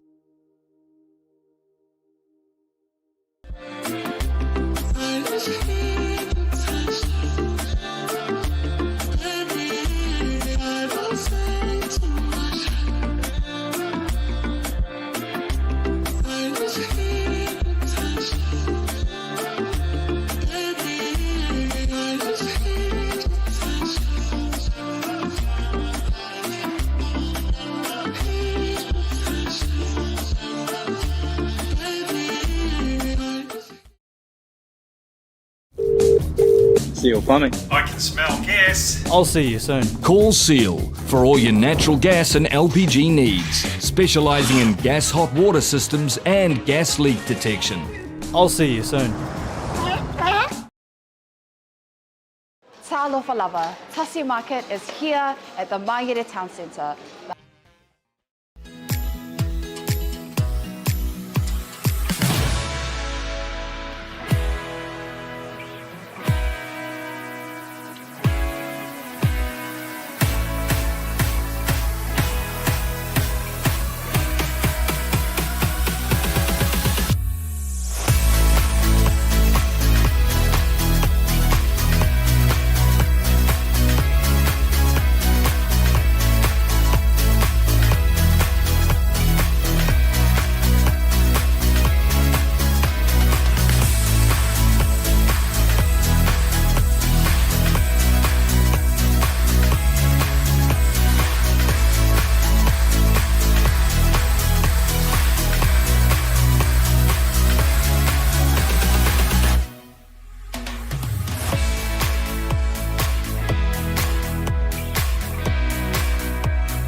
Te bura wati lea ua te ala i titi lava le 5 ma ua mau fori tātou fiso o ta inga. Ia ma le au so fea lo fani, le au so fea lo fani lungo ni tātou porkalami. Ai le I whawhelo ai le uso, na ona whaate atu lava, o le whaasisilanga lea mo o to uma le whaasapora si sini au se talia, New South Wales. O le tau whaamoe i le aso to ana I anga fua nei aso rusu ma le tasi o setema. E whaia lea I le hall lea a Simeona, 18 Bunting Street, Mount Druitt. Le watu ina tuilunga ia tātou information sinei pe ona tu ina mai foi. Ia ele sunga ia tauro papa Victor ia tau. Ia ole atuanga foi o lai share lungo le page sunga ia taula ia fa so tai foi monisio fa matalanga. Ai mo auto uma le fast supporters group e nai New South Wales. E le to Saturday base to fundraising le faia I le aso to ana ia so rusu maritasi. Ia ile no fuanga le Mount Druitt le watu inantu ilunga ia e toi whaalau tele tu lava si teimo tanto pukalami ia male toi tu inantu o tanto numera ia numera na te contact ia wa tanto merchandise ale tauta ia mai se fu ale tato ula le na ula pua I lanu na lua ia te whaafiso ta I lanu numera ia le tofina Rosa mai se fu Anastasia na watu inantu ilunga whawelo ia tu ilo lua sase lua ia lau fionga le whaalolonga rupe matasila. Ia po lau whautautanga le au anai whamai o le to a vea o le tua o fui fatu. Ia ilunga le proklami o le puresili o le motonga. Ia tātou wofo I le sunga ia mau. Ia leanga o le puresili o whaleanta whamai o le whale na ato I iata. Ioe. Toa umafo I o Samoa. Ia o le whaalanginga fo I o le tama o le tu au. Ioe. O le tu au malosi. Ia faatalo fantu e ia o lo faia va fo e tonu o le tu malo ai le faina le atalo fantu ile no va se lua ia afio mai matala mai a no ndantu por clame afio sila va peru se amau lagi soi fua siata lau to fa le vai malai ia ulo wa ta ma uma fale ma tua le o lau talenga le vai Malaysia tai pui wale ala taua ma ia ole o pa ia vale ai na fale fa ia te o tu mua ia ono ia te o pule sia tato mo tele sala fa tu ma tilala u fa auto tanga le nefiaf le fo wa e fo la fala ile tu no uma ia ma tale ma tole ni wo tua oi pa fo ile vi inga ma fa tai le tua ia ona na pule fa so wa ile ia se tato fisanga inga fa pe nei pe ana to pule le tua to ese so I pu ma le ola fa ngol va ia so ma na va ia ia le nei le wa tato le pai ula tanga I ula le wa tato ula futi le nei tu la via pi ile strau sila mai ma tilo atu ma le uso ia ma ia le foi uma fai pe se fa tu li ma le uso ia ma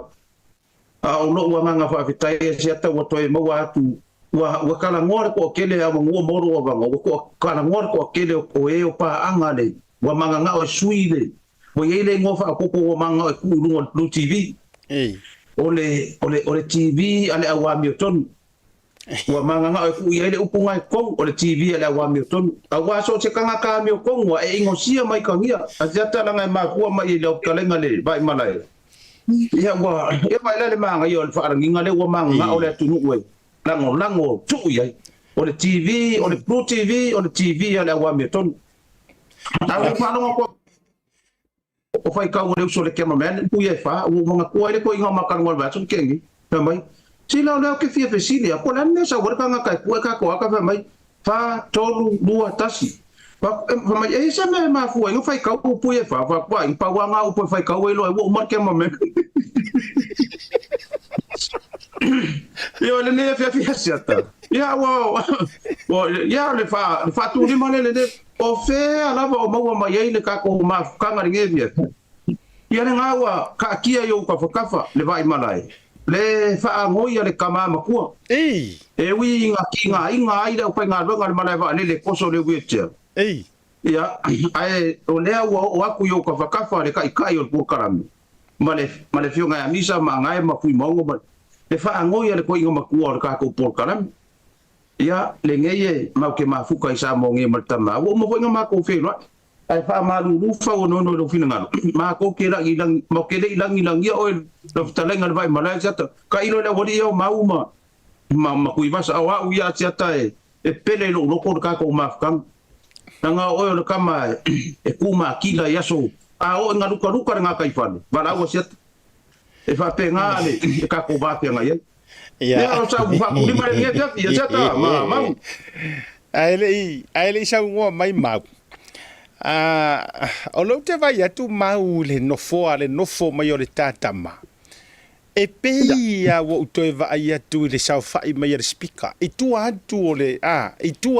tamaloa. E pe o vai le sau fai mai a. O le aso fina ngalo mau ia wai fai a ka ua mangura ua mai ka ko sau. Ea, ele umaro na fatu lima. A mai se fatu fala inga pe o le aliliu o le a speaker ka kuka. Malanga wo vai a kuikua. Ka ilo ngofo o Solomonga. Ya ai sa no mai mau malo se fo mau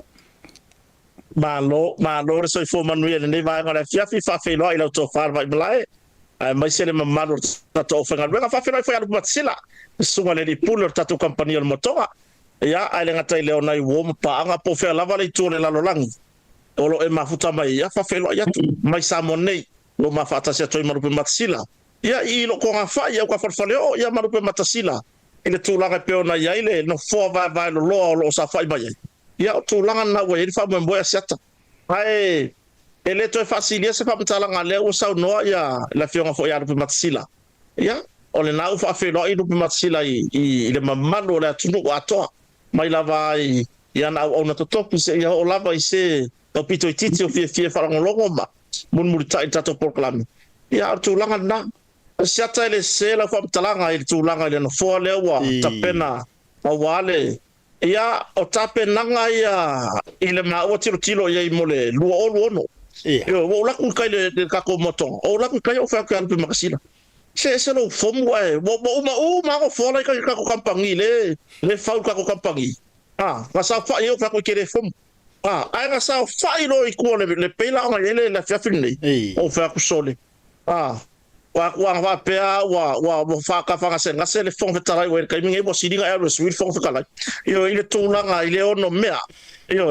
ya ar tulanga na seta na o me fo ia le fatal o la tunu e ko ye mar pokala mela mi tonu e no ka ko ya tu pe na la fiona ngaftas la fiona le pule male matato company o le mele ye o va pea uya por me e ala fa mai kala ka ya ka ko por me fe ka mo ya ka ko ele ai o kango ke skakile me ko o pasa o pe matasi yo la go me mongi me ya ka kala ngo ko me yo me a ko wa ai ka ka o fe ka me mongi kala ngo ko ka ko por ya per tu la ya tu basa asiata ana fa manino tu la ngade ngwa ma kala ngo yo fa me ga vidi la ngaka mla vane yo por vidi ga le la ngaka asiata nga manga a le ya piko i lu man la nga il me sia ke ku so la usabo le nga le ga manga sa le ngo fo fa ka vane yo ai ke wo ko fu mo fo fa ka vale ma fa for fa ko ho le wala sabadi le sa mla vale le sa me ko vale ai vai menga fa me ya tu va sa ka pe blo ki kilo ko sole o la boka fa ilunga ke fo nge la po ka yo mai pasia la ba ke on hita pipi le la ga ko e wa ilunga si le sabat o mai malonga fia kama ya ai fa ai papa ki o menga ya sa ngo fo fa ka vale yo le uso lo manuia yo fa filo ya tu le uso atono lo fa tasi mai le uso tato por kala mel ne fiafi ya mai se sio na uso bato lo ya por afiona ya sasauli o avea foi ma por no so tato no i lauli ya seta yo se foi seta ma mai mo ina tato por kala me ya fiafi tasi ya manisi fo fa so pe ona ya ya fa filo ina fa filo ya toi ina tato wo mpa ma na fa lo alo va tai ola u fesidi la wala ngale la wo pa ilima yai wo lu fo ilele pa ia ao ka malo ola sa lu lava mai tau ngase le uso wa ese alo nga saude wo tia ma me uma ai yo wala ngol mere ka ko e ke la nga popole ku ngale faya a ver fare mai ma me ona se lua va aitino ma se lua po tu o ma yer ka kusa ola se sila so finalo ia na fa popole o mau yo fa te se te wa ma fe lo ma le fa ma fe lo ila sto na tene pe na ma o ma ia ta ina na tu atu ilunga ya ia la u ka ko nga sia tai o wa ole mea nga sa ngo ye mau nga koso mai le wheelchair nga fa wa we kui ba sa fa makala nga ya kia ui pa kona na nga la nga le fa wa wala mai ngo oi pa ko le wheelchair yo mana ba de romba ke lo te wa u ngi wo ka wo le ya mo kwa koso nga fa ia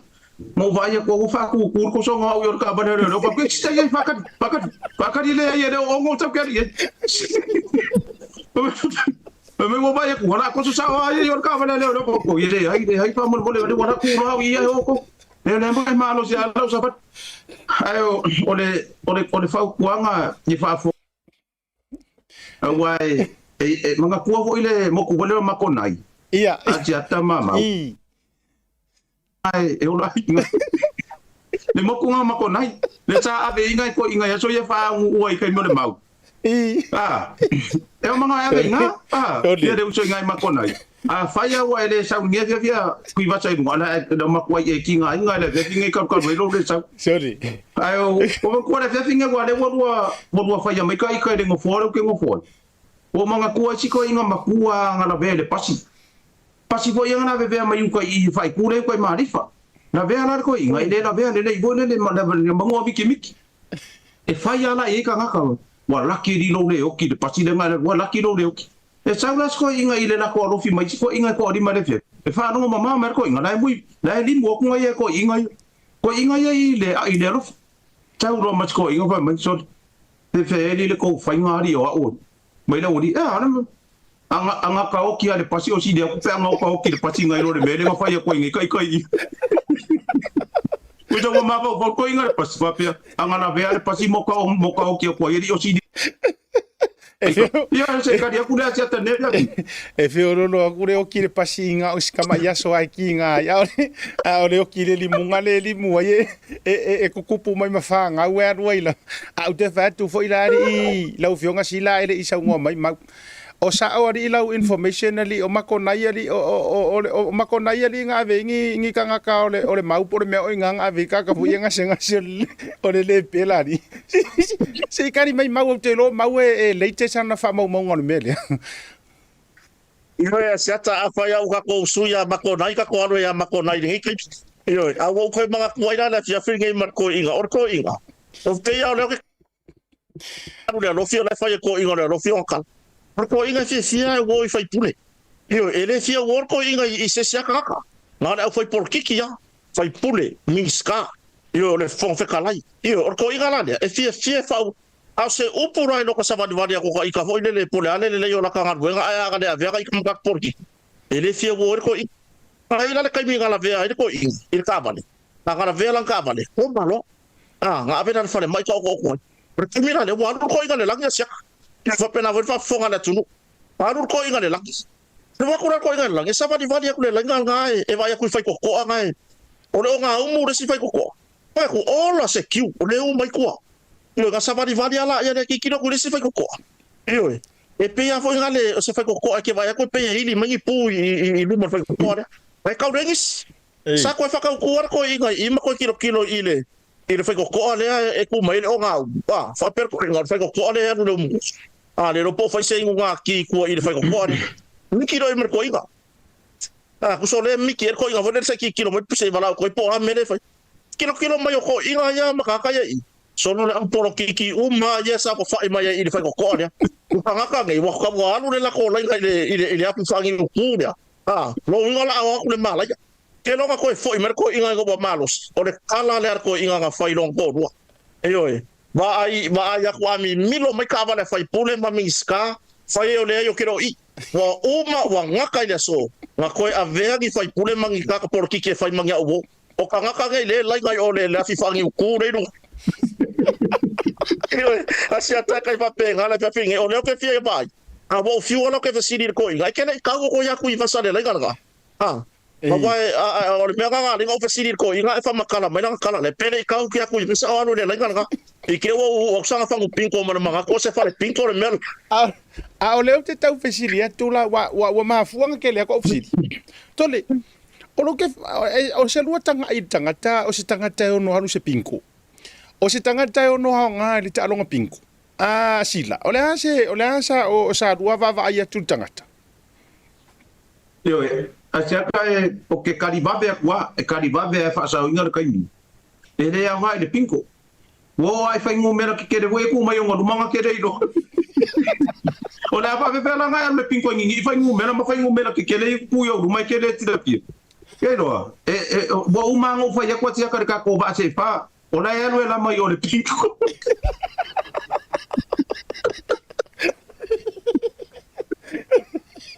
E wai e iskanga ka sia ka mo alo kai. E kanga ka ele ka ka wanga onka malo le pinko.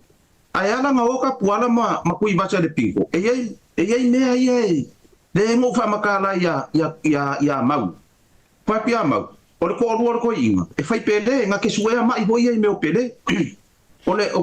a saula ko inga sa fa mai mo la fa le o malo maku. Aso mua sa fa ilo le ko inga. Kupul me il pele aso longa lua sa fai ko inga kupul me il pele ai le lo makua o le we il fa la kiki ko inga le wo fai we il nga kenge wo fai ya le ka wo lo maku nga o ala so longa ko kupul me il pele fa ko lo maku adi o le me le kupul ka unga di o le me le kupul ka va e se me ke pi ka ngo vai kai mi uma e ke sa fai pikir kupu ke lo le kupu vo le sai pek vo le king na ngulu Pamai, to se kai me ke sa fai mai nga fikir ku ai fikir ku puru ele fikir ku mumu ale ai le lo makua ola wa ele fa la ila ira ku e fa per nga na mele ku pu ile il mena o kai mi uma sa wa ko inga fikir yo mar fa lo seta ya mau ola nga o le foi o ele si le te lua o se tangata no talo pinko ia wale la wa mai le mai tau wasila ia ele ai makwale a nga i se pinko o le tau te mau uma o le pinko han mele alu ia Io a siata i lau vai ai e whanua ina le finanga lo sila. Ai e se la i lau vai langa o le titanga ia lupe matsila o le sila tui vasa u whale kongu. A o lau vai a tui vasa. Rongo winga a lau mai tango i lau pi se fulu. Ai waku le whangu pinko e se whangu mela wake keke lima. O le winga ngana o la ukana le whaya wake keke lima. Rongo winga e fiure lau pinko e walau mai e kuwaku le i le pi se fulu. Le kuwaku le ngā tom se fulu. Ia pole ale le whaingu melo le o le sawai. E nei ropo whela aku iai. I lau wa aia tui masa e le lei le lau pinko. E le nei se ka alonga le pinko. Ia koe le lei hoi le lama le pinko. O tūlanga nā siata woke keke li mor kama. O ke rei lopo le meu woke keke mai ngai wo fefe ngai kewa. Wo akur kula a fongo iake. Amo umanga avene ma wha malo si malupe matasila. O la wha mwhenga o mai kula a fongo e wakun kaka piko siri nga wha maongi. O reka kukala mai runga o por kalame. Mu whaari mai fōri. Wale or kula fonga sa ili le aura lafi e na lafo mai le ngai mana ngai de whainga malo mataitai. Ior tūlanga nā siata. Nā yanga waa iar ko inga i kūlanga i le aru le pinko. Ai le leise ka aro le palaro.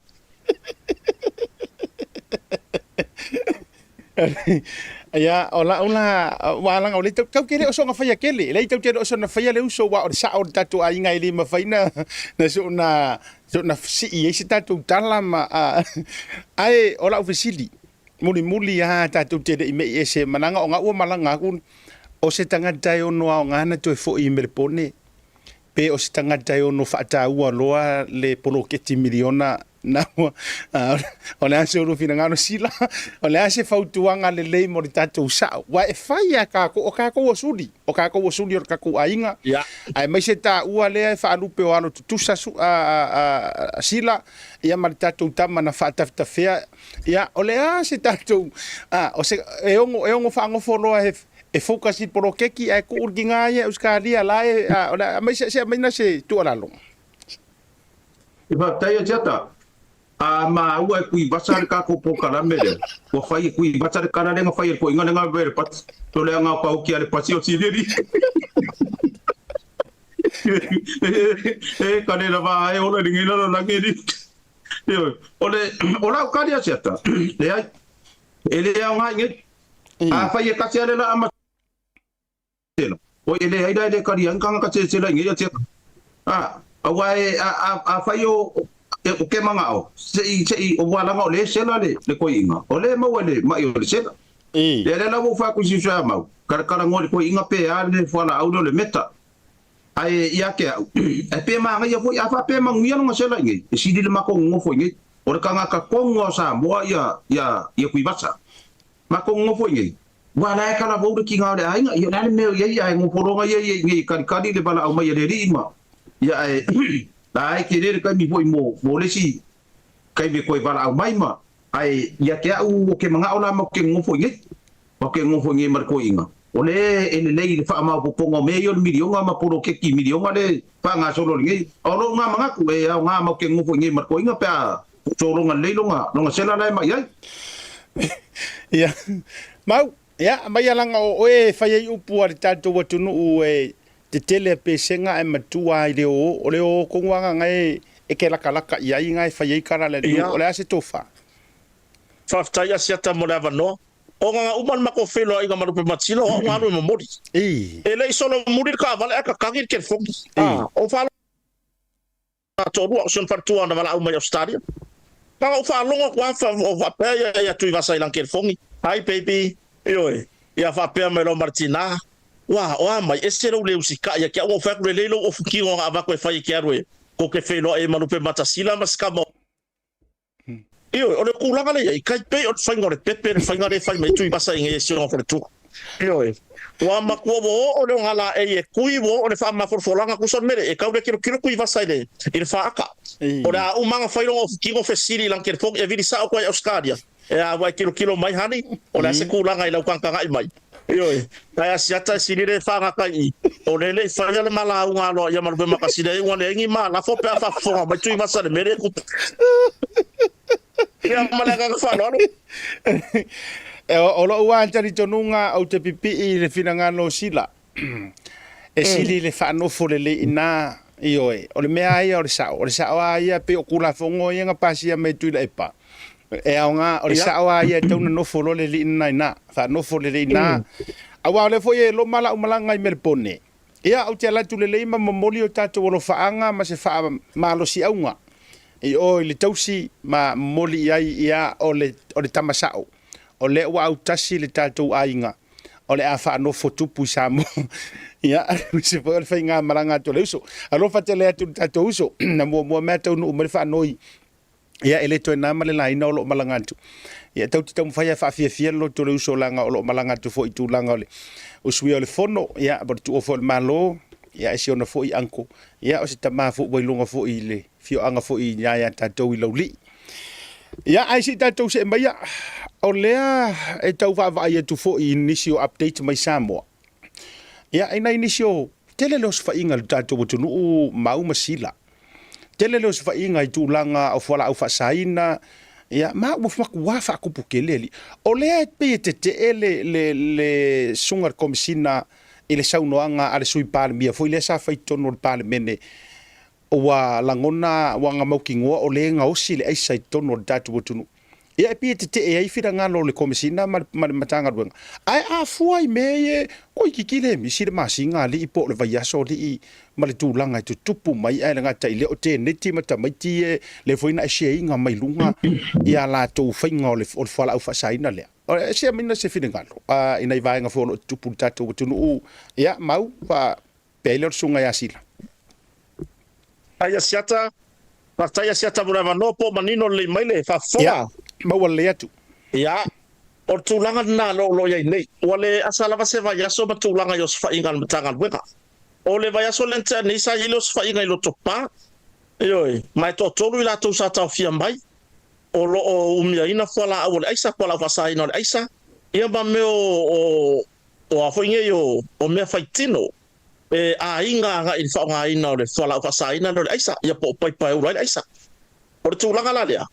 sa fa pe ona to tala i tua male tama tai sa mo wa ko lua ni marka mai kai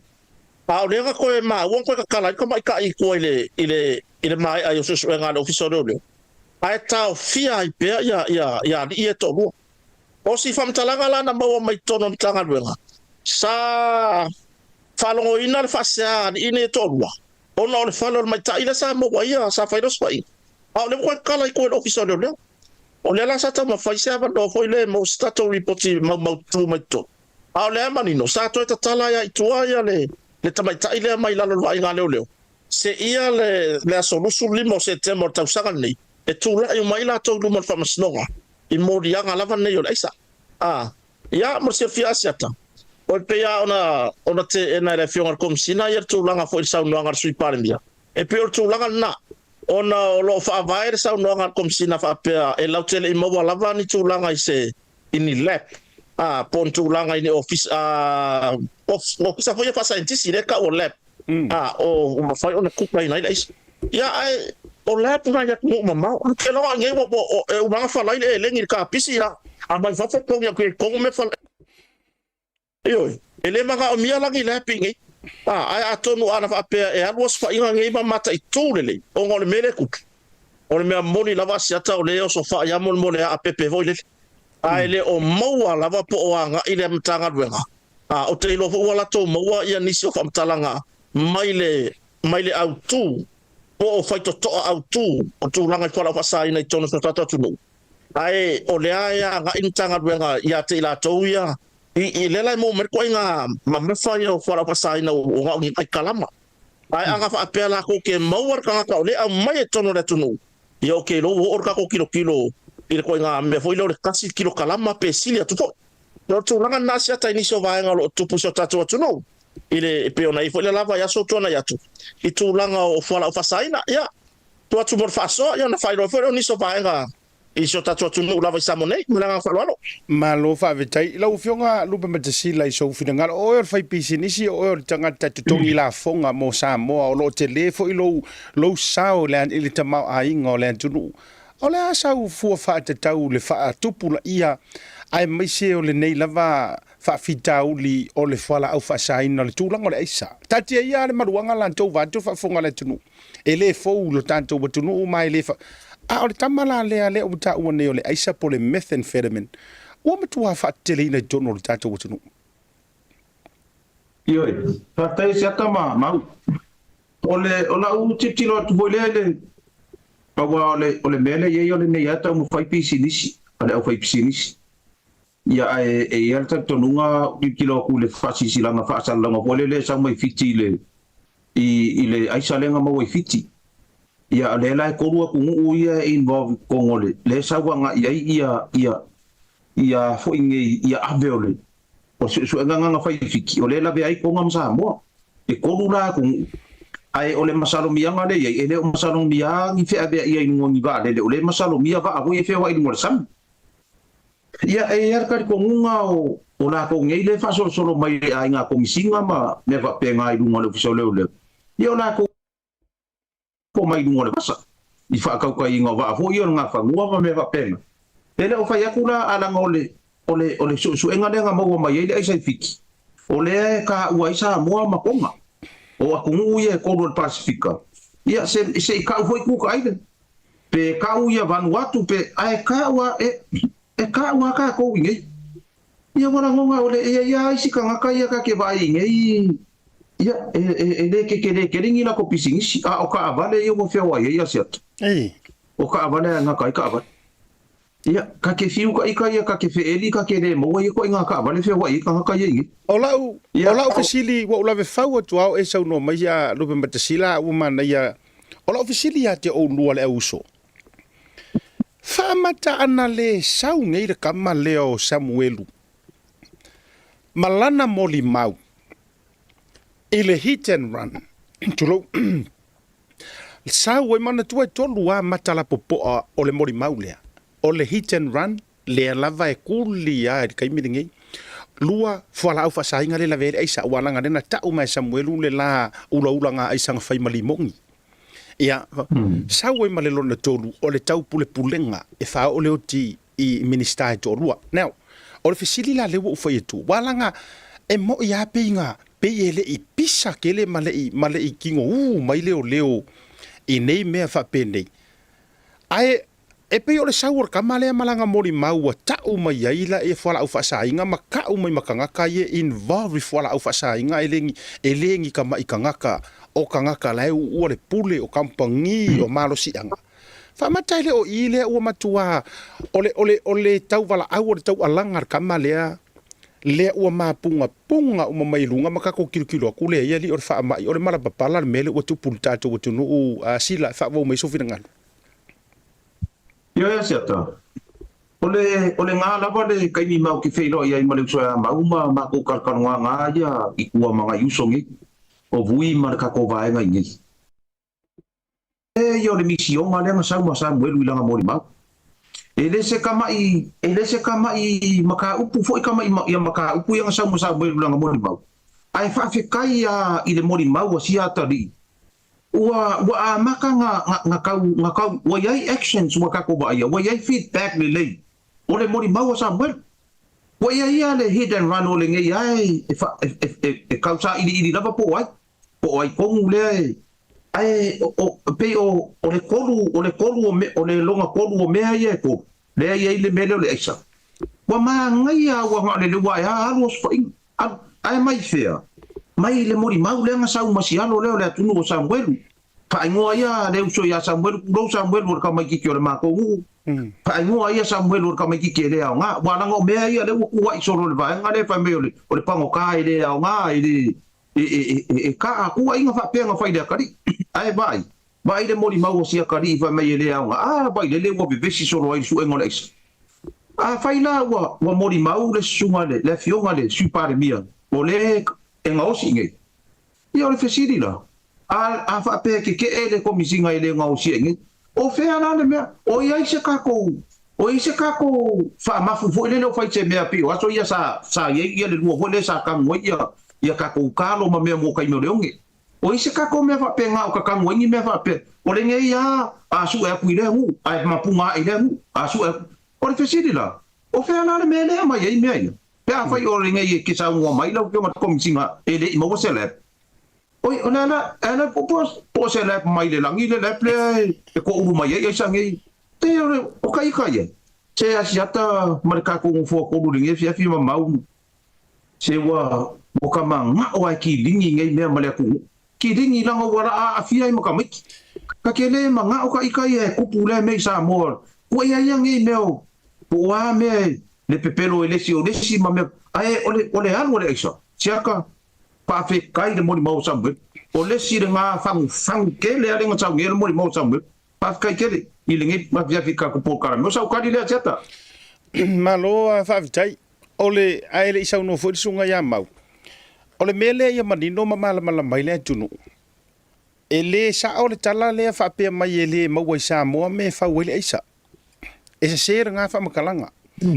ese ingredient fa ele mele ta ole cocaine ba tu fa fonga mai sa mo ole cocaine ese la le ingredients na fa ele tamale na e fa mai le la awe foi le tele tunu uyo Brazil Mexico ma me fa pena ole tamala le fa ye le vaenga le ole isa po le methamphetamine le wa ke le fo ngi usila e fai mai le me ole fuala e na ole lua tu inga e lua tu ma le tuala ole vaenga le e ma fai nga importer to through ile pharmacy tu langa tau fo ile le soifo maloloina e ye la le laisenga sa mo va tu ile vai la aulea le tu inga vai la au ne ye lua e va tu e ngau si ai isa ele matua mo mia fo ini esa oi fo ile telo fina ngalo pe fo wala nga sa la sa sunga ya mau o le fa ingoanga nga o le pie fa nga au ta o mea e ku kai e pa wala mea ia malu pui kitchen ia po se potu fo ile le matulanga e fa nga e ku kai ko inga me fa pene ina ia mau ia le tulanga ole aisa le o le crack le killing a faunga ele taimile nei tulanga o fa saina lo no winga la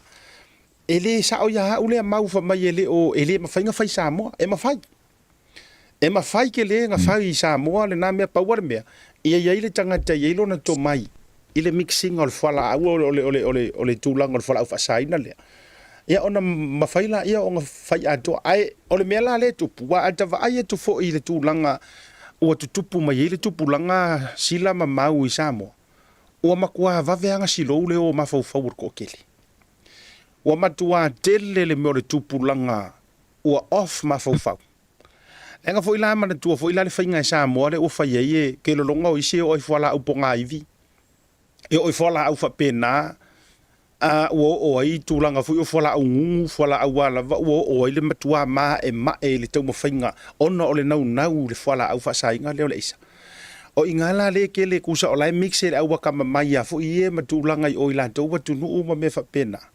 ai a mai loa pingi re au ka kou le au fa pa pomu nai tu tonu le tu nuu ma le tele ole mele lo wa vata vai tu ai fa na wa o nga wa matua fa tupu tele na le tūlanga fa pena mau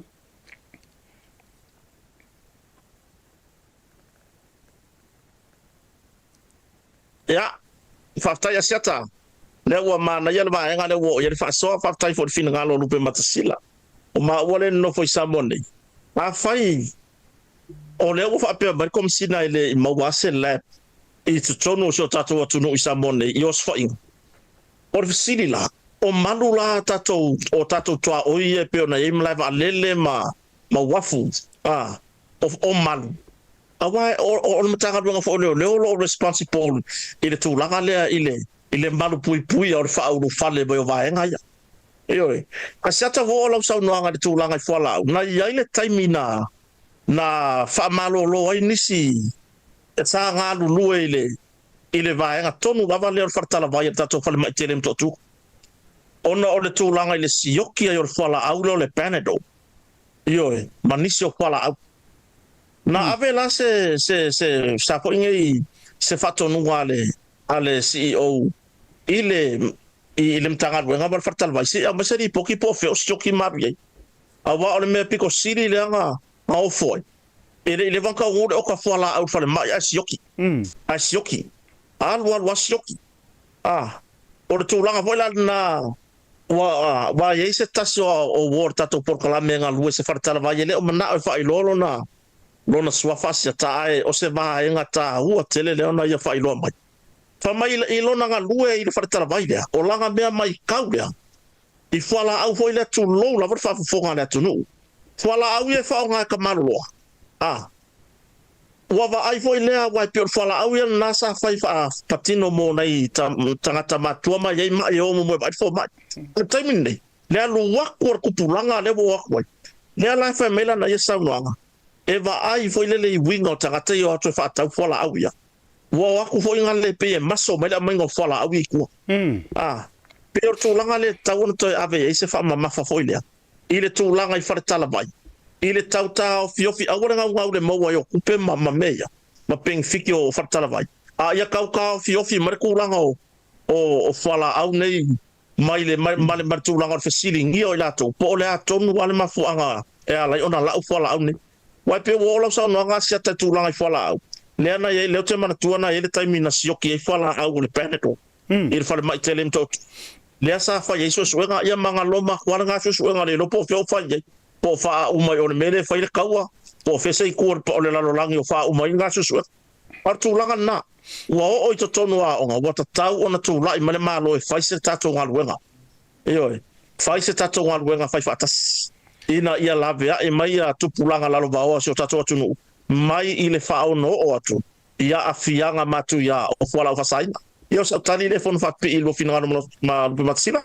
o le sa tele na e sheinga mai ngai lunga ta fo I o tamaitai le ai ya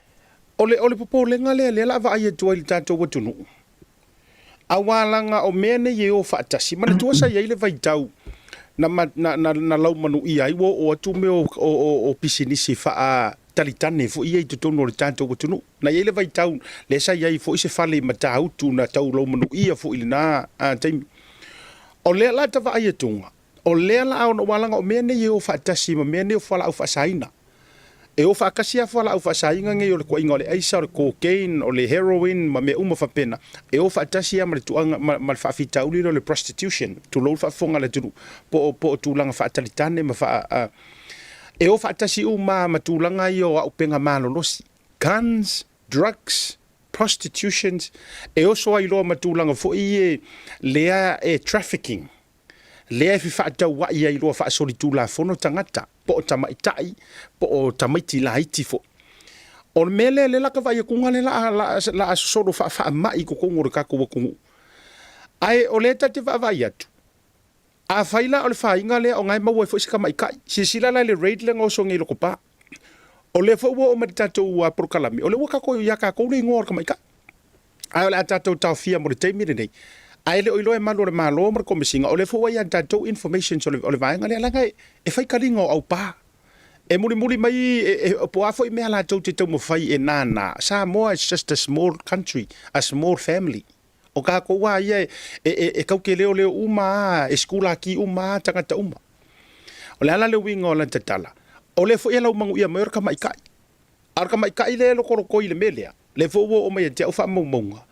E le se ka mai kai ka fa vale lunga le awakeli.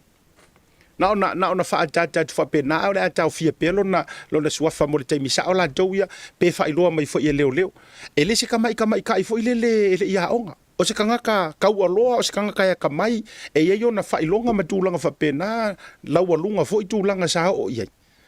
a le lo ko i mai ko inga me fa pe ne ole popo lenga le fa manta ele ole se tulanga fo ile le va ai o ani va e ngai le luono no fo isa mo o fo isa ve malo le malo o a va e ngai ono tau ona si ti ai le pui nga sa mo e mei ai mai se mtanga no ngo leo e jau fionga sila i ona fo po mai lo sunga ya mau ya ole wai ole me sa wa ya si tai e ya no tai tonu ngai tato oi fasalanga ama losi pulenga fioanga ise makua i fasalanga e ngaka i fasalanga ya maka mai ise fu fa ka ka pungi le ngaka la le ngai komo le fioanga ise fasalanga la vai ngaka i fasalanga ole ana fa se ma losi a se lau lua se lau o makua se fu fa ka o le mede o mai na ia le malo e mafai o nga fa pui oi i le fiku kausanga minimum anga i dunga se fu fa solo i dunga se fa sanga fa pui pe fa pe mo ia oi leisa a wa ke le o ko mai lo le kai mingi se makara ngo pe kali pe mau o ke le ko mai lo le kai mingi po la fa sanga ole kanga kai mo oi leisa oi kai mingi ai o lo nga kilo ama lo si mama fa sanga ia o haia se o la ko fia e sa pe ava e kungi fa sanga ia o mai mo wa si de fa ma ba ma ai nga ave mo fu kwat pui aia ke au ka ko woa ia fio angai fa maro si mai fa sala mai ku uma nga ku sa hitu ke sala o ki dangu o e fa sanga mai mar fa masingonga ko sa mala mar isu le no fa sala ngai a o fa kasi de luole ia la ngor kele o fio nga ele nga ma le la nga sia ka ma kele o fio nga wa ai sa mapure ole ala fa fe la nga le ka ko me ka mo fa ku ngi ole o pure ngu ole isa yes ona ka fa no ngu aku wa o kele ngu o kele suka o kele ko ma walunga ana ka fa no ngu ku ingisi fo yo mori mau e kau kapa ngai ka ngaka ia ile aisa o le ngu ka ngaka ai mai sa ka ngaka mo le kau le ngu ia no ngawinga o so se ka ngaka la ke si da fia o la ngu ele no pe o la pe wai manga ia nga awa e lo ka ko nga o le mori mau e le fa ia le ka o ia se si o mo le ngu ngi kai ia maria ia ri se i mako fekango fikati ko ai lo langi kai mininga se i mako i lo kasi lo langi nanga o la fa lo no le ngai uso ia wa mo le fa mai de wa faile la ko masangi la ko kun kala ke mangu wa ka pale tu dia tata wa kapa i le aisa ia se mai ia na male simia ka ke moni mawinga ia i sikanga kai kolu kai fa po ele mo moi o le aisa no mawinga wa ka kaunga ma fai su e ngau ka ngaka ngai ra le ofiso le o la ri de meri o la ko ma tinga ke le ko e moedi a le isa la o la ko la no nga a fai o le fa le ko mu isi pure ngu ro le a fia mo foi pure ngu a fai o le a fia pure ngu le isa o la le fa sa nga le la a ver ngu ka ngaka ai isa o le so ro mo le pure ngu le isa ku i foi nga ya ku wa ku la le ka nga le a fai ku no we o a fia le makanga luenga po ngisi la vai vai de ako ko mo makanga luenga sa mi ko a fa ye yengi maro le maro lo la ko ke ngi me o isa so le ia la fa fe ala nga le ngi ya fiu ka mo fa ku le me ale o ki ka ko kara le ka ko vai ai aka ko ku fa kasi o le ku fa kasi ia makua ma maro ka ngaka mai isa ia fa ma mai nga ro ka ngaka eke cocaine mai methamphetamine free ai free me umangi sa lo le ka ko ku le isu ia le ola o kalanga a maka mai mo pa ai pe rua sala a kom ku ye ko sala au makua a le ai pai karia la o le kai mia mau ai le sama fe ai le ka ba le le fai le ready lo fa le mau oi ma die next day pe fongo le ve finga mu pai lo ko sala a le ka le mo ka ai yo ma lo ko sala fa fo a do se ma pi a ka ko strict fa pe ngar ka ko o ka te wa makua fia ro ka loko pule nga uma o fa ka si ma leo ale ngai ya le fiu ya o mai fo i leo ka ke fa longo ku e ile si case le nga mai si so fo le nga mo le ka si kala mole e pe fa e ka usanga o so ya ngari le ka ira se si nga me ari i le fa ka usanga e mo le e so ka le sa tama mau ngi ma lo fa te ya sila mau so fi ngalo Taya siata, ma na ia yo le vaenga le o ye fa so alu matsila, ile tu langa o fasalanga. Eoi. Ua tatau lava ona toilo ilo, iso manatu vai wa tau on toilo ilo tu langa fasalanga. Or time ne asiata. Morianga uma yo aisa le maua mos fa inga mtanga wenga le alu mo wa fa fasai no aisa. O lo vala au na lo fams no fa tu malo. O morianga uma o me ka aisa ma me o fa inga ya alu e vala au na le fams no fa tu malo. Se i vanga na i rola wa afia i lo ma mea domestic violence. Whako i rola i wa me i maka upu i runga i le. I le Supreme Court. A tu langa na i le maua lalo telo fasalanga. Ale mele le nga saulia fasalanga. O le si wa faal, o lona faalua na alu whakpuipui i morianga o aisa. Ai alua nga masinga me kuri. E uma kuri kon masinga, ai alua kure longa rua kuri fiku masinga. E fo i maya i kua. Ele i uma nga lu ese le vai la au le e ngau se i fala fasaina ya mai kongo kingo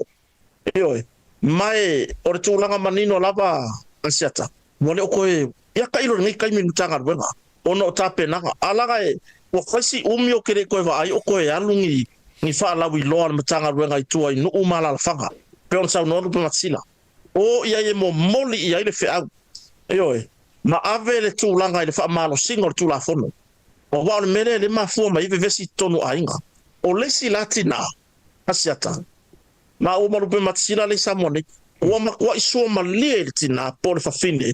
le alu waku ka malo ma meo kupio la isa ma le al waku ma ba meo o tulanga al waku ma ya electronics al waku ma kerfong al waku po ha uma mo meo o electronics so ya o fa ngal fa na al waku ma meo o compressor o mega o levo fa ile trade fala fa sai no la isa saka ka uma fasili long ko a fai foi o lenga ke sila fia ele o yai sana nga wenga o fat nga o lola ia o nga wa ya ko fai ma le si ma musa long ko ro tulanga fala fasai na o so lo fai le misa le la ma foi lo fai fa nga di ma la nga fa ko o du ma fa msnonga fa ko ai lo fa msnonga wa le ba nga pati to an offensive figure o tulanga na ele o yai se tulanga nga ro fa tasi o se tatu tunu e ke e ku ngi me fala fasai a o anga se mga o kinga pole ainga i le sumali o le sau o kupe le sau me ai mai fea ma fea e mafo mai fola fa no raisa e makua ingu lava le ainga se i longa lava o afe i lo swa inga tanga wenga leo ia le la peo na e foi le si ainga le sa mo lia uma ona mafo mai le tulanga i fola o fa ia le simta pu asata le wa fa le nga ina fa masnonga ia le o swa inga foi le e marifa le we si ya disi va en ole mta puna u fa le nga ina fam snoga ona ole le lava ma wali tu le e la ngola ole wi ngola tala ile va ena ha fai wole la wole lava ma o fe me nga ma inga i dos fa inga le ba wa fa siringa o fe o ya me nga ma i dos fa inga le mai ave no fam snoga fu fa pe me fam snoga wa fa le nga inga ya kulanga inicio modi yang fa sanga ya tila tole na mo malifa ona ole le lava fa maunga mo meo exhibit le lango fa mo moina mau ole fa inga le na lau manu ia mai ai le na afia foi manisi foi manu malo le fa inga le mai ale la o saule tala wale fa maunia wale ise wale tu ono le lava ma wale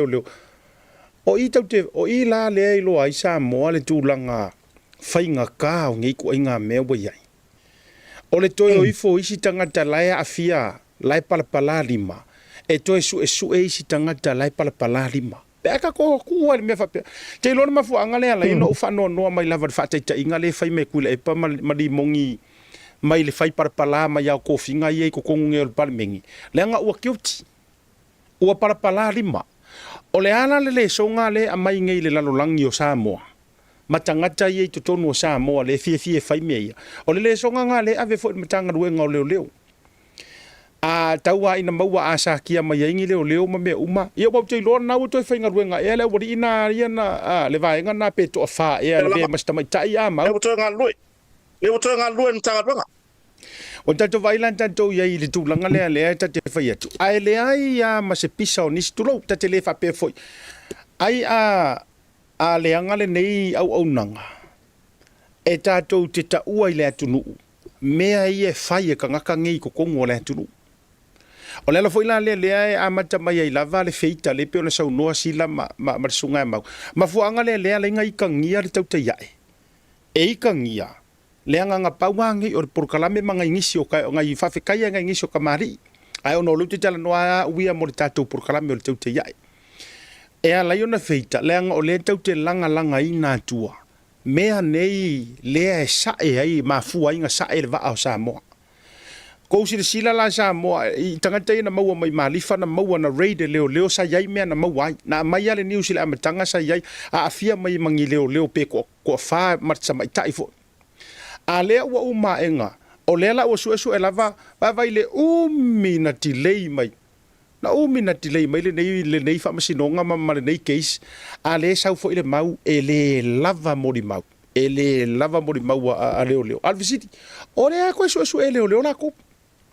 O le mena le a fuaina te vai atu, langa e a fua mai maunga manuia, e a fua mai maunga whaata inga.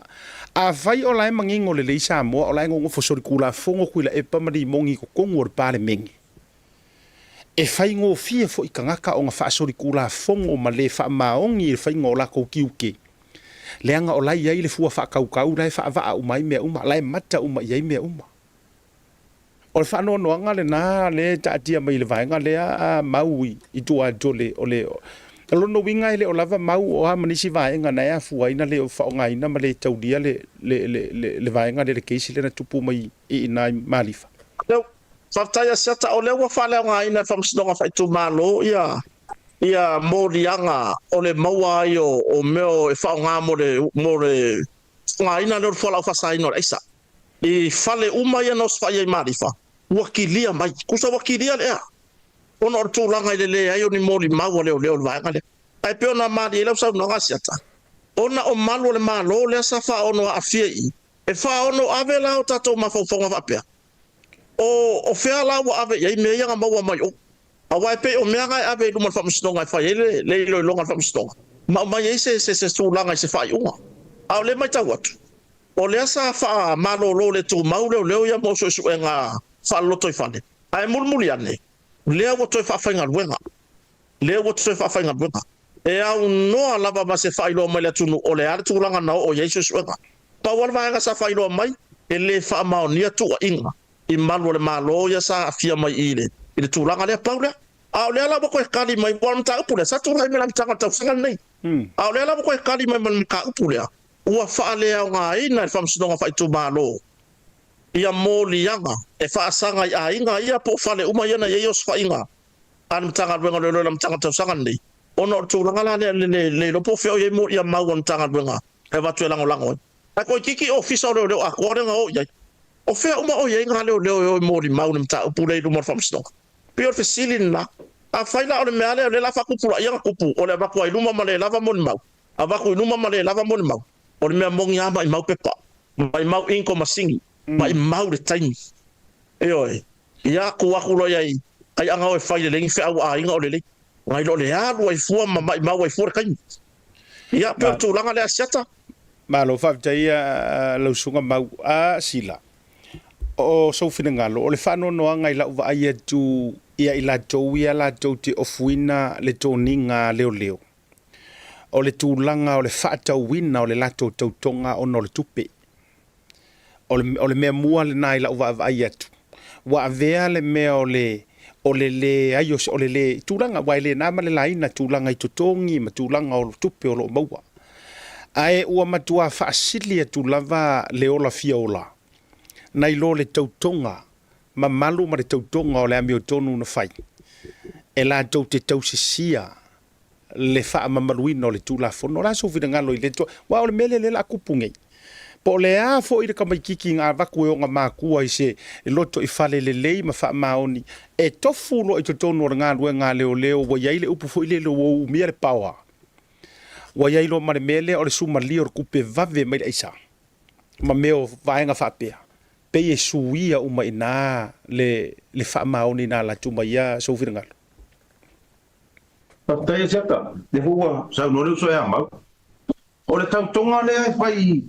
i minsta ma fai pule ma le fionga le palemia o le ao le malo tu lou ma sui le fono sui tofia e tau le fasa mo le tau tonga o le loto fa maoni a ola ina fa tau to ai le totele ma e wo fa tau to ina wa filifilia e fea ngai manga ngai e fea lo uma nga ngai le ngau konga o nga ngai e fai tau tonga ele se kusi komi le fai e lunga tautonga. O lo fai lau tautonga i lunga o le fionga pa ia le atu. Ana winga.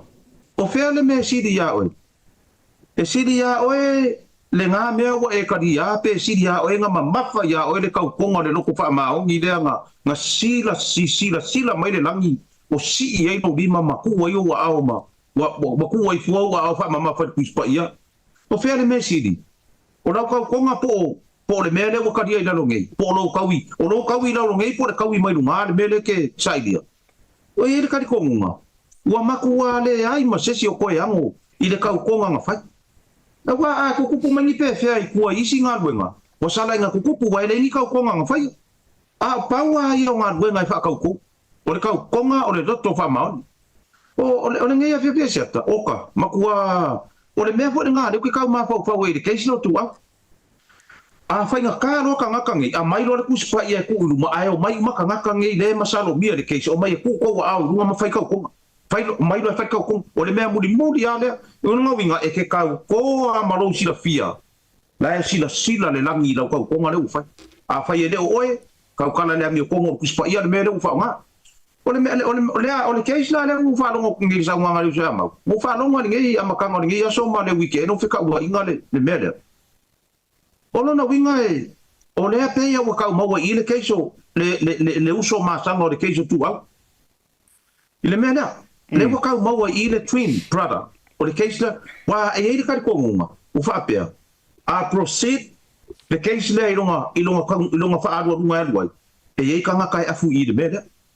Pape ngā la le mele o kei loa le keisa tu au. A proceed le keisa le kai wha masingonga. Me ngā wa venga ka pē evidence i kua. A ka ofi ma whai kua fufuanga i evidence ma mwere i o mele court case. Wai o kai o le kaungu unga o mea uma o le court case. O kai e maua mai le unga o mea uma. A sa ngā vai o ai le ngā o appoint le whai ngā maro fōu i lalo le whare i e. O ai. O le chief justice. O si mateva. O ai. Langa winga, o le kaungu unga lea o masaronga uma ma vive singa ia kunguka i kasi o le whaamasinong. Ai a whaila o lea wa ave ese i evidence ai le i o le court case. O, i o le mea lana ngā, ia pai koka. La mea kau kere ka pa ai video. Ngō panga maka kui videos ngā pue mai lane po, le aso lea ngā whai eidu. Ngā pue mai videos pe asao au mau. Ngā pue mai videos o mea i o items. Lea ngā maua mai i. O whea wo iai ngā videos. Ngā o lana ngā ka fefe e po fese o ngā ele o kaua i ngi meari ai waka i kiki nganga mai ele pe o le mea i ele ki ngo kaino i o aperu i ngā ua umanga kanga kawale ngai kaino nanga winga o manga kua ai asi atama le mea kupu i Filipino o le mea nanga kupu i Filipino waka kai mea wari ere ka mai kiki whakau maruanga o kanga maruanga ngā maua kanga ka mai kiki se furu lima kakai mena ka mai kiki ama i failanga e faila le whamakalanga ka mai kiki failanga statement. Ala e kau le po leo i leo ia ngau ka kau le po. Ia wa kangi ana ka mai kiki le whainga nga wa se furu iwa kau sanga ska mi. O whakura le komising. Whakura runga wala henka, whakura runga mawele roko, ave roko. O le komisinga. E keri siango. Voila le ia. Usala o le sui komisinga. o ia ko ngule nga lenga nga foi ngi e so mai na komisi o le wo foi fa ko ngar sui komisinga le ye o sui komisinga le in charge kai mi le kai mi na ku ma wo ka mi pa ko le komisi ile sui komisinga le kai kai le la ko re ave lo le ka mai lo ka ma la ko so kwa ai fai mai la fa mer ka mi can I say something pa mai ala wori le kai kom sui komisinga o i pa fa no sa kwa le nga mo mai ngi ma lo ngai lo ka ma e se fulu lima mea nga mau. Pa mai lo ma leo. Se koe kua se ava ngoi kama ki se kua se ava ngoi mai wha amone mono. E se fulu lima e se fulu koro. Lai le sui komisinga le lua. Wha amone mole. Please, ku ha pe runga limos kama ki pa voi ma kana mai man hen ka le limos mai. Wha amone mole. E se fulu lima kanga nga ya we se fulu koro. O le wo ko fa me ave o lo ka se fulu koro kanga ye ko. Se fulu lima ngau sa mau. Ia se ata le fa funga. O le mea ngā le kupu. Le ai se wha maa ongi e kasi o iai le kau konga ngā whai. Ia kari rea sata. O le la whaiatu la utala lea. La whaiatu la utala lea. Gai lo sunga mau te tuatu lea mau re e sona whina ngalo manisi o nei vaenga fia. Tau te whaasua lau te le nei diso update. O la utala le nei le la whaiatu nei wai. Te leo tala tau te tala noa ma tala fu ito te whaiatu wai. E ho o uma. O le mele la tupu mai sila ma mau. So o se o so whainga la vai o so whaiatu ai involve ma leo leo. So se whaafika uli ngei e tau te whaalongo tu nei le luma na i te tupu mai e a awhia ingi leo malau mangu ia ingo leo. E pau ale o le taimi la e tato whaalongo ai. O le taimi mua i na ufa mai o laena a awhia mai ai. Ai mene mai la utala le nei e le taitai whaamaonia i nisu e suenga. Why? Ai se a. Le angai mo musu e prove vai ka kala i kau ke whaiaku. E corrupt. Mongi ala ukala. Kusa o lai ki nga sila fier ko mesinga malanga ausu e. E mongi uma sa miki ai sai makule ai sai maleo. E tali tonu mai e tia i uma nei fa maunga. E mo musu e fa mongi ka ko fight le tatou te faiat. Le ngore kai mia sa wa fa pe mai ia o fa maonia loa e sa o sa involve mai se malo le malo. Ona fa pe lo le e sa o lawa kari kongu uma kangaka. E lau ki corrupt. So o la utala le e ufi uma manu ngase ngai mea. So leo uma le ko ke fie fai melia ola ukala enjoy o ko e sider ka ko fai ak fa pe nga mau masila enjoy o ko ngai ko ke se fer ko komsinga ioi ma tu a fuli ali tanga dai e fai lana fa ale mi ngau malana corrupt la toia fuli ali tanga dai va lo fa maru as long as o ngai ke le di komsinga you're safe ngai ke se fe ioi o le alana le no ta fai atu nei tu ainga ia le fo ta vai atu nga i le case o le li fo le fai ia fanueli I think all na fai ule na le fo isa le sa tu ia i le oki ai o se tamaita i leo ai o se sa avea manga pa anga fo ia o la o uma sai tu tono le malo involve fo ia isa matulanga fa pena a le fo walu le vai atu fo o le wa mata e ana vai mai nga case le wa mata na vai wo fo ringa mai fo ele ai foi ni mau e fa mauni ai lono winga ole a sila foi samo ole a kongi foi fa fa so wodi va tu se ma tu nu i fala lu ole a kongi ai foi ngar ma maunga le ai oni mau nei tu ai nga cases le winga na le na ta faiatu io e lono winga o mea o ma le a involve vai leo ma so se ko nga leo peke fo wa ku peke na ikiki peke makua po le lava e na o se foi lava fa he ele tau a o tuatu pauale mea nga alfa asau ele makanga o nga loma lola iele mo sinkai mi umi ase kai mi o kakao pe fa io pe o tata o ngoi putau ava fu ie ave lo lomi ile ala vai e kakao ia inga se matua fa auli le fatu ato e manu nga mango mai runga fa mai ia ona ele lava mau o tongi fa for fa msino vai o le kala nga le kupu mai i tatu mtanga wenga lau sunga mau Taya seta or tulanga tonu lavalna weta walo fo mata upule ile e pe ona mali weta mata ipole sa nga lue fo ile fatu pui tan malala ona o se tulanga i se fanga se la malos or tulanga na no ya male fano no ngatele lava on tatala i tua ini tu nga fo ia e ma fai fo on tatala isa modu tu nga fa pe ai peitan ia wa ela va ia fa msnonga wa ela fo tau sanga ni tu leo e te tala i tua sa mwelu mai le vaenga tonu wale ono tata no filola ia tusi la ta foi le pata te luon laulau mo ka ko mafau wai o le a le me wala i on ka fio fi Samuel o le facilitele na o le a lava le mafuanga ua tau fia ile nei fo ia lo le tunu a o langa moli mau e faisi kele o vaenga ta ua a wale saunga le mua le tunu i tu langa i fala o fasaina ia tati ia pe on sa no pe matsila tati ia le hit and run le lo po fe afa ia ai pe o tu langa lava le i mesa fa pe ona langa mai Samuel ia le langa mai Samuel tu langa o le fana le sa vi foi le sa ia ta o la mon mau a le ga mau mai le rating a so ai i le rating na fai no ia na afia mai foi se alo fa sino ile fon fetalai eo masa au mai tonu na fana ma e mo li mau na fa maunia o le fana le sa o Samuel o le fanga le o le fanga atagata le sa ia ta o na mon mau petai ia o fa molo au tu la fa pe ia pe vela na il mata pu marifa le a ia no le afia ngo leo ia le fo afia martu langa fa unga fa msdonga mo le ato ta pe na ngai masania in tanga ngo leo e ave ai lu ma fa msdonga mta pu le ia pe o sta no na sia ta mta pu le o nisio o mta upu po mo la no sia ta ia e ta pe na la vol fono le o ave se la pata inga malo certa to tanga luenga so fo maloloina ta wala fo il komiti o ta penanga mo le fono le chokom po le faululunga malo topulenga ina ia faia ni tui pui o usunga fono uma mai Afrika ona o le tūlanga la lea i le pepetsi o le whaamai o le whaima o le monkey pox ya le ngor whaamai ai whasa mua ngia ka kōru kang susu ia pe o tūlanga na siata pe o tūlanga na o ave se tau sanga tatum tanga ruenga soi fo maloloina ina ia tau fia mai ke o malanga mai a sau ka tau sfo mai Afrika i le whaso pui ele mfanku kura wale ele Samoa pe o tūlanga na ia mata penanga na i tatou nuu mai tu malo i whawa ai ma tafaala mai lava alele ma so se vaenga o le tunu i upolu msavai ma nono ma polima ua matua i au ngā le poloketi o miliona i ta penanga ni asiata ua makua i kaulanga nganga e fafua ma lava alele e ai anga i le aru o le tūla i sifo ma le anga i moteri salafai ma kaulanga whasolo akoa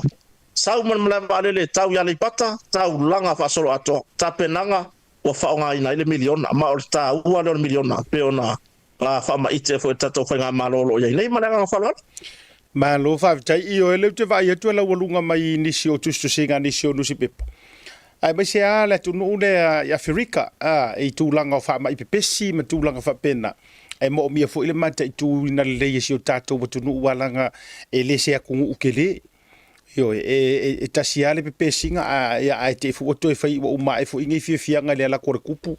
ai tato to lockdown ai fo yo no pepe o la ri sa ngor fa o monkey polo li polo monkey pox la sa ngor ole anga le fisi di meitanga tal sunga ma wala sa ngor fa ma parta ya sata ole sa fa ma yo ole monkey pox ale sa fa sa mor kan susu sa ka ulang fa per fa palang ole mole milk tank sa palang yo kan susu ala fo per su ale di fo mai pole se ngora sa bone le yo le fa ma ida malanga fa lo ia pole press can foot pole press tank e voy a ole milk tank ole press tank e ka ia sila mai se fa sa mo ngale le yo ka upule ale la va tulunga nanta le ole tamalo tan o tangi susu ia na ko si sila mai ia sole e ole mpox le sole vai ali ka ko ole mpox le ngore me ali ia rongo winga di pe ka pum box le fingol tanto ole fa punga le monkey pox ole mpox ole ale la se fa sa mo ngale le isi la i lau fionga tau te atu malo longa pupula ia wa ma fa yanga pe ona ftalenga sia ta ma fa yanga fa inga sa ka ko suia le monkey po e pe fa sa mo le polo boli pe fa sa mo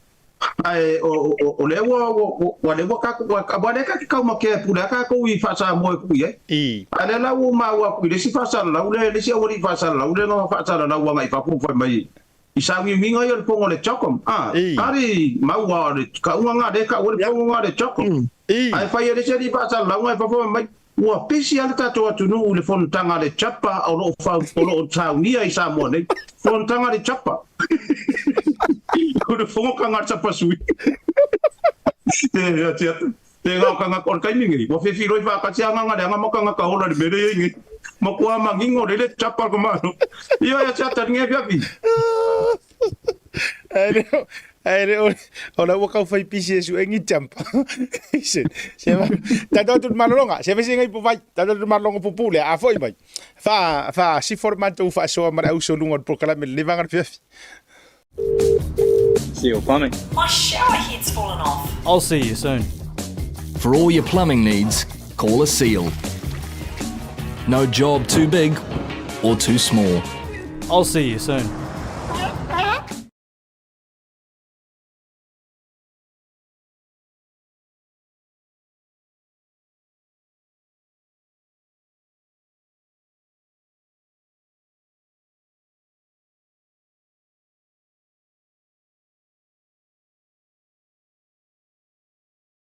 At Trend, our own Carlsberg craftsmanship. Built tough to withstand our unique climate, our roofing is designed to last for generations, providing unmatched protection and style. Whether it's for your home, business, or community project, trust SMI for quality and durability. Our Colorbond iron roofing is not only strong and reliable, but also adds a touch of elegance to any structure. Engineered for performance, our roofing stands strong against the elements, ensuring your peace of mind. SMI Hardware, where strength meets style. Proudly Pacific, proudly local. Visit us today to find out more and see why Colorbond Iron Roofing is the perfect choice for your next project.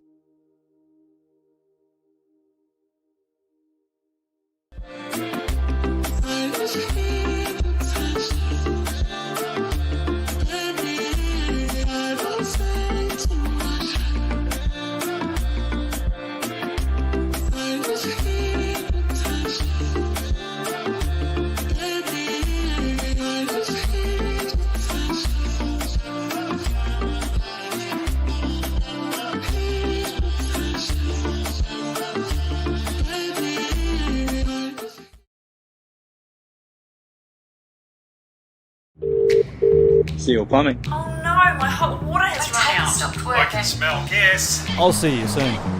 No job is too big or too small. We're here to help. Find your gas leak using top-of-the-line technology. Unblock drains using high-pressure systems or cameras. Gas fitting, water leaks. Replace, repair, job done. See your plumbing. My hot water cylinder exploded. There is no hot water. I'll see you soon. The Color Shop in Matavele can brighten up every aspect of your life, from interior to exterior. You can change the look of any project you have, from auto to home, around the yard, and everywhere else. Bring color to life with our selection of the best paint. Come check us out, because we're more than just paint. We got bush knives and a whole lot more. We're the folks that will help you kick that drab right out. So come into the Color Shop in Matavele. Call us on 25577 or 21527. Drop an email to cs.creston@gmail.com. Taimure watile wa luas furminu tau tene le July ono ai le itoe fa wa war ma tau fa soa na sina breaking news ale mo tatou au kilani. O wala bata ia tatou e savili malolosi. Ia amatatu le taimile nei se ia o le fai ungo le nei vai aso. O le foi wa kalangonga kwa I fafofo ile le ku fetaui mai o le savili ma le timu tūlanga fo I lolo wa le tau. Thunderstorms, heavy rain, small tornadoes to last Auckland. Ea mo tatou uma le whaafuka mai au kilani o le tala lea o le tau le o tuina mai I labata inga malolosi o ni matangi, savili, ea mai se fo I o timunga ma le lolo wa o le tau. Ea e fetaya I matatou a matatu lava I le neia fiafi. Ia ma se ia aluatu le nei vai aso no winga la bata ia tūlanga fo I o faile le o whaatau ia lava pe o me o le welfare ia lava le whaatau le fale te ue ini tūlanga o le whale tonu awala me tūlanga whapena ia a o lai ua lava na tapena vai mo li matulaga uma ia ofu foʻi mo le timu matulaga faapena a o e foʻi luga o le auala i taʻavale ia tautuanā le maseʻeseʻe ma le savili latou e lantalanta i manofoaga tau le matafaga ia lapataʻia foʻi outou matulaga ia o le tala o le tau lea ua oso mai le taimi lenei po ua sau faafuaseʻi i luga o le tatou vaaitau e nei a tatou i niʻusila ma aukilani ai toe foʻi ma le tatou faasoa le auso o lea ua tatou manino ma malamalama ma le faafofoga maua a le atunuu i le tasi nei o mataupu sa tele na matuā faalua fesasi ai ma le nenefu ai ma mea uma i le faafofoga a le atunuu a o le ua tata manino ia tatou ai a tatau faalaua i tele foʻi e po o communal rights foʻi e tatou communal rights lea lava e na taualaga na oo ai na tusi ai tui la epa i le savali ma tusi agaʻi i le observer i totonu foʻi o le palemene lea foʻi na tauau mai e nisi o faipule e pei o sulamanaia ma nisi o i latou le tulaga famai o lea la ave ese ai e tatou ai ā lautele po o ai ā toʻatele foʻi mai le faavae o lo tatou atunuu o le la ua mai ona faamanino e le gata o le minista o faamasinoga ia o le lava foʻi na toe saunoa i ai ia le faaululuga o le faamasinoga palii tona taima le lagi i se la faatalatalanoaga i le aso toʻanaʻina tea nei e ui lava foʻi na faamanino e le suga loia ia sauni ma le toʻatele lava a o ani aafiaga o le tuaiga communal rights lea o leu tatau mafaufau atu le keisi le sa tupu mai faleʻula ae lelei lava loʻu faafasili atu tatou faasoa lautele o oulua o ni tagata tausinuu o loo olua i samoa lau fioga sila o le aso finagalo o e ia i lenei lava tau faasesē kau ave pekoiʻiga e tui la epa fai mai o lea la ave ese ia tatou communal rights ae leai ni mea faapea sai ai ae e faamata o le keisi lana tupu mai faleʻula le susunuina o le fale foʻi lea ma o siaiga lea ma le latou fanua ma mea totino faamata e le ono faataʻitaʻiga lē lelei o mei e taʻu communal rights e fuafua i se faatalatalanoaga a le fioga le faipule alo au lea sa faasalalauina faalauaʻi tele tasou finagalo ia faafetai se ata tatou tele fatuina lava se tala tatou le tatou pea toʻatolu le nofo atolu lenei fiafi lau talaga le vaimarae ma usa mau tatou tele fatuina o mea ia na sauiluga i videos foi ia ma clips ia na mai o le faakitaulina tupu ina ua pai mai le tamaliʻi lea o lea ua sau ma pepa o le fanua ia e fai mai le saunoaga le sui faipule tulou le ia e loau o le fanua ea ia faalua fesasi ai i lou mafaufau o lea sau le kama ma le tito le fanua a le fai mai le kala le faipule e fanua ea ia i le nu e pei e kau wavala mai o le kau apply mai i le communal rights i le mea lea i lau kau au whanongonongo kui ei mai o le lo pongura po feo o mea ia e pawa po le tito le whangua le wa mai ia po le wa e ta ua i le ne fea fitu rau le whakitau i le tupu mai le fionga i whale ura o lau kau kilo nga iai wa a whapeo o loka whangua ko kimo a o le pe fo ringa mai o le na fa nga mai le communal rights le o mai na makai o lo wa nga mai pule lo fango tole le ai o ke le ko ngofo le pe a lo nga ke la ku ko inga ye fa la ve mai i lo nga wi pa lo mala o i le ko fa ku ka ko fo ka fa la ve mai si ke we le sa me fa ko inga ai la o le wi pa lo ho yo le milio nga le mo mo poroki ya ko inga mala o po fe la we i le ma ke o inga le avamba a o la unga fe so ya ko siata ele o se mele le fu fa mangingo mele sungal paritele ele se me fa penga fa vai ko sa ngo mai masa u le lo yo tangata le lo ele se me fa penga le ka ko constitution pero u nga taria siata o le menga nga ka ko pala mai i le fi nga le tu masanga le communal right le ka mo mori mai ya se a e ya ka ko ngo se a wa le hai longi ni ku ka wa le ka wa e fa mo le ko ma makua mala malama lo ile upu le ole malolo fa tamari o lo fa ngonga kele alenga makua kele fa ilonga kele le akamai ai le mala malama le upu malolo fa tamari ia le la wa adwa i malea kala i ole observa sa mo fe ko observa le ile e kusi nga abe yo o sa tali la sia tali ne fiafi Malo whaavitai tele lo whiringalo. Mau iso whiringalo i le communal rights lea lava sa mala mai ko inga a leu whamanino mai e pule ngor whamasinonga e le ise mea whaapea matulanga whapena.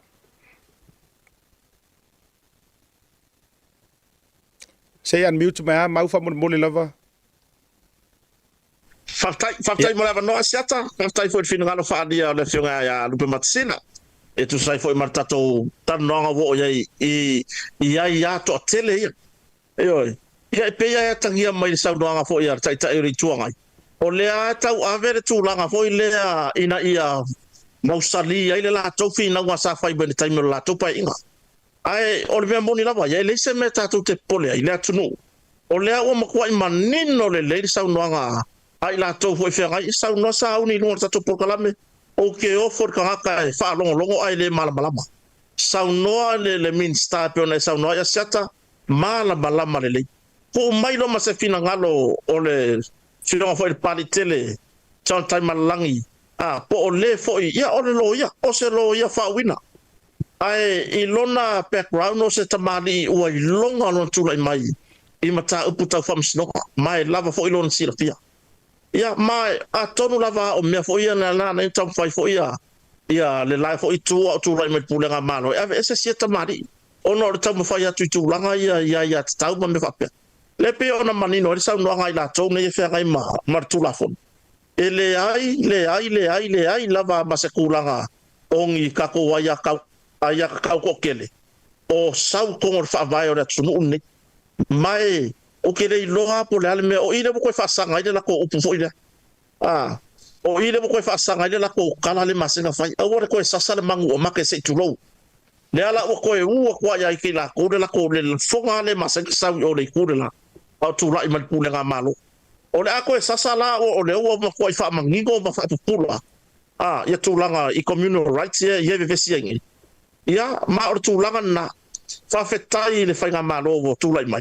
o lea e iai am ta upolo to anei famsnonga ai se i sola pule mo mo bele a wanga i fa wa maka upolo ngo winga ka mi fa wa wa o le alu se i lava ma fa tu po i ve singa i tono nu o le vao a inga o le vao uso ia mama tai fo mo na wa inga pe o sa wi le tala no ile ta upule asia ta malanga fa lo Malo whaavejai mai tasi lea mata upu o tato iai le taulau mea o le tatou whaasoa tasi lea mata upu anga pasia nge kuila e pa wau te lo tasi le vaenga na nau waina ia e fa pasia e faile kula fongo le e avatu waile malosi anga i se kulupu po se nu fa te walanga atato woi vaenga ia e tele ai na fa sino ile nu ma o i fo yo no tupu mai le mele o le fia nga lewa e a fia sengu e kafi e se kanga kama ainga malangu Iyo, walanga lono o e mauai malo si anga whapena, ma o ie ono whao ai le tele o mea tō tino ma mea sina ainga. Walanga ao o ngeri ku ai ngao o nga fo ilele whasala ngā le nguu o le kawhiko. Mere ka o le kawhiko o le ki lia uma eso le ainga ma le la tau whanua. Mao ese. E mana tua. Pe ave ese a oirungo pule nga whale nuu ma mea masangia isa moa i laso. Ele sa waisa si pule lo fangua matulang whapena. Ai atu tupula me whapea ma whakea esi. Ona tele lea ina pule mai le o lo tausia se ainga se makai fo ilele la. E toe fo i mai la mai le taime e toe fo i mai le ainga se la kou kawheanga po le ase umina na whaatula i e se imale nu. Po le fio anga. E koe fo i mai. E fai ole la ikiki o kua o inga o ke kele wa koe aki mai le par kua o i wasi isi i mai kua o i kukong. Ai toi fo i mai, wa ese matanga tai o wana no fuatu. I a inga. Fatu tasi nei vaenga le o nei tu la fono. Le tau ma faile toi i nei tau ma fai e fafau. Toi o mai leo sau talanga i le vaenga i fale ula. Ia tu lau fo i le whapea nā male la ina langa o lai i lau sunga fo i mau matulanga o le so tanga e le a fiafua. Ia. O lana sa ia ile vaenga o le saunoanga ale a fionga le faipule ia lo au. Le ala tau le saunoa tonu e alu pe matasila. Na ia saunoa ila na faalau i loa fo i lelele na ia saunoa ile na faatalitala noanga. O le ua faiaku le vaenga lenga o mai e manga oe e le skala lo le fangua lea mo po le fasi fangua lea. Ala u faiatu iai. O fanua umanei. E le ai e po le ama le a e pule e kelea ia le ia ngu e o fo i fa karkarangoanga o ngai fa finge fo i e ngu ku le fi anga fa le ula lena tu uma tai tamalolo ai taula mua mai ala ua le fa io ai ua onge fetala inga le fi anga va tu le pa ia fo io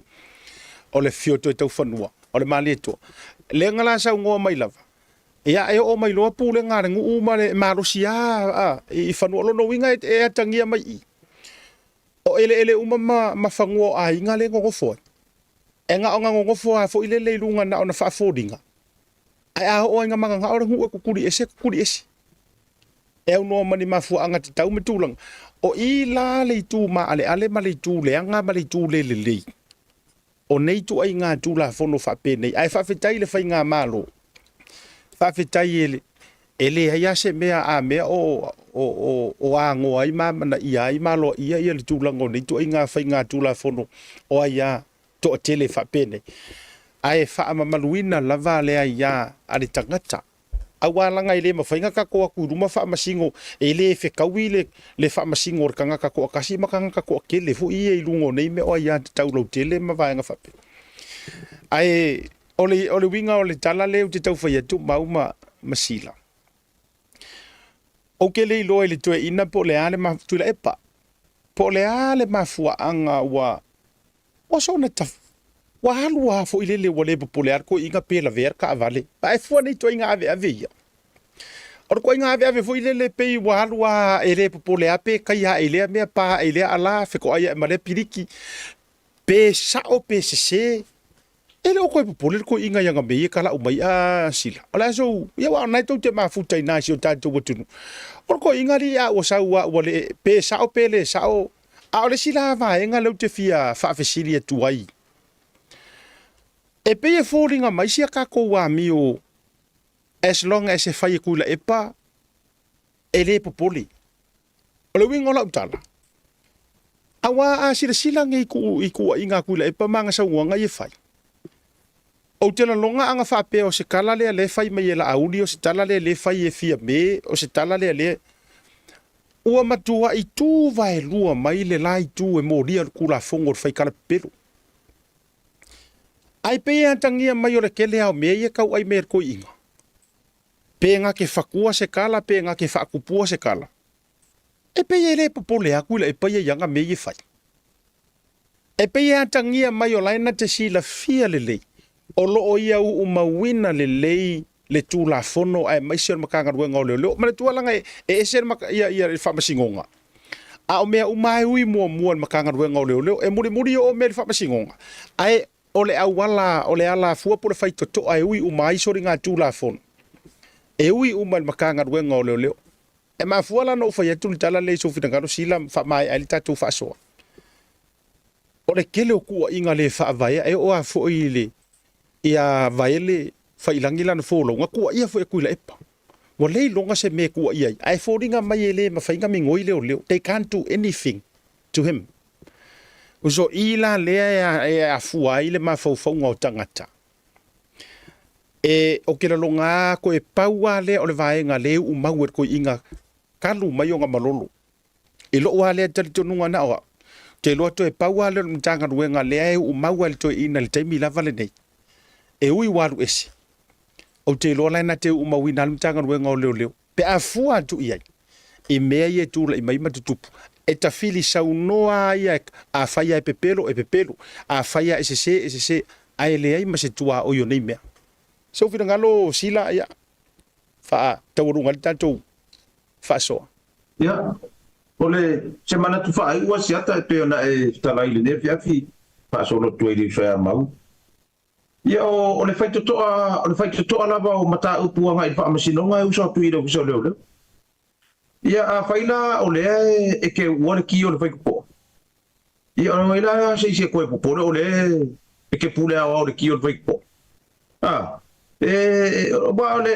o le kapenga nga leo maka upo e avet pamasingonga. Kapenga ku i le ofisa leo. Ia o le afa fefea la nga mingoi. O le defamation piko sili anga maka ukia ila ufa longo ila ufo i. Ale toi ina na fai. Tenga fai la fionga la audi tu rol tai fono le past. Tenga fai mai. o lo ilunga o kilipi na kala le e se kala nga ufakua le nga fai mai ku Samuelu i le fat pui ke ua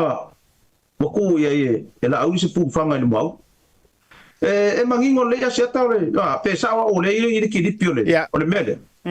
ya o se maku wa i defamation people sidi o maka kia le ko inga defamation o le wa kana ngoi le pu fanga ni mau oka to le wa ka ko i ma se ko le kai fongo le ngai sa ya le mangaku po le ku la ngai o ye le ngai la fonga maka kia i lo o lo wa ka ngaka maka kia ku inga le ma le la fonga le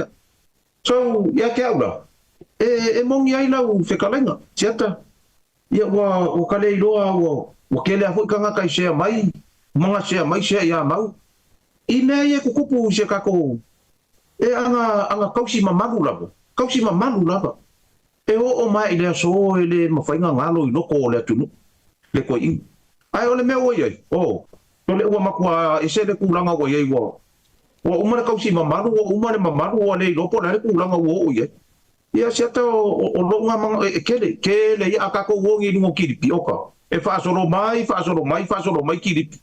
o ku ainga le anga fai ia ai kau ma se ko ai ka ngaka lo fai anga ye i le kai pongo ia mangisi foi a mai sele te talenga tu lo le talenga ba ele ma o fai langi polanga ia ela nga fe so ona ngo fa ma ngi ka kana nga ka kana ngoi a sa wa talanga muri nesia ia mo mori atu fa tai tele asiata wa umarta tu tai mori atu fa tai tele ma va no mo foi fa solo mai eu so ya ma ni le nei va no ta tu te mo peta te fa so ai ia wa o ka ko wa ia e ka wan ka ko fa so wa ka ile o ka ko mi fai pule o le anga sa wa ngai mau le solo fa ngi ku le nga mau a ko ingai runga ia le u mai ku ai fuli mai wa kilo mai ora o fai pule u mama ka nga ka por ki le ku mai o le fa tolo ai ka wo yo le o nga mo ka ai popo ma me va pena ai wo ma ku ai le via fingi o le o nga ru fa ka kana le ka le sia yo yo skaria ku ro la ku ngi sira ka ko fai yo skaria ora fai mai na ia ka la vai ngala yo fa mo le kusi mai ka fa pa la ngi si vai ngala la nga ngau o le ki sa o le i ma pa la ngi ba la dia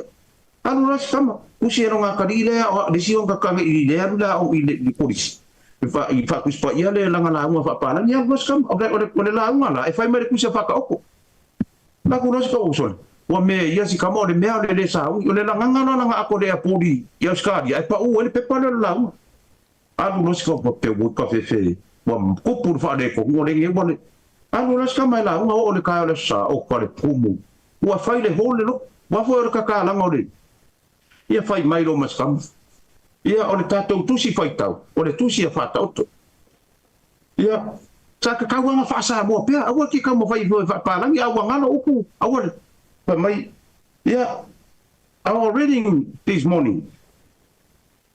it's from the book of Light Down. Book of Light Down. The whakaoko, wa whaparangi whakaoko Light Down.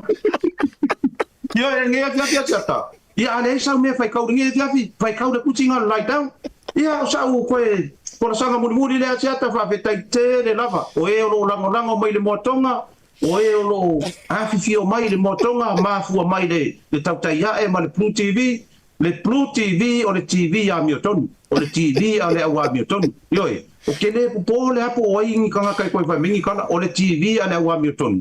O le afa i wiu le matou tautua le nevia ale awa miotonu. Wa miotonu mautoi mau.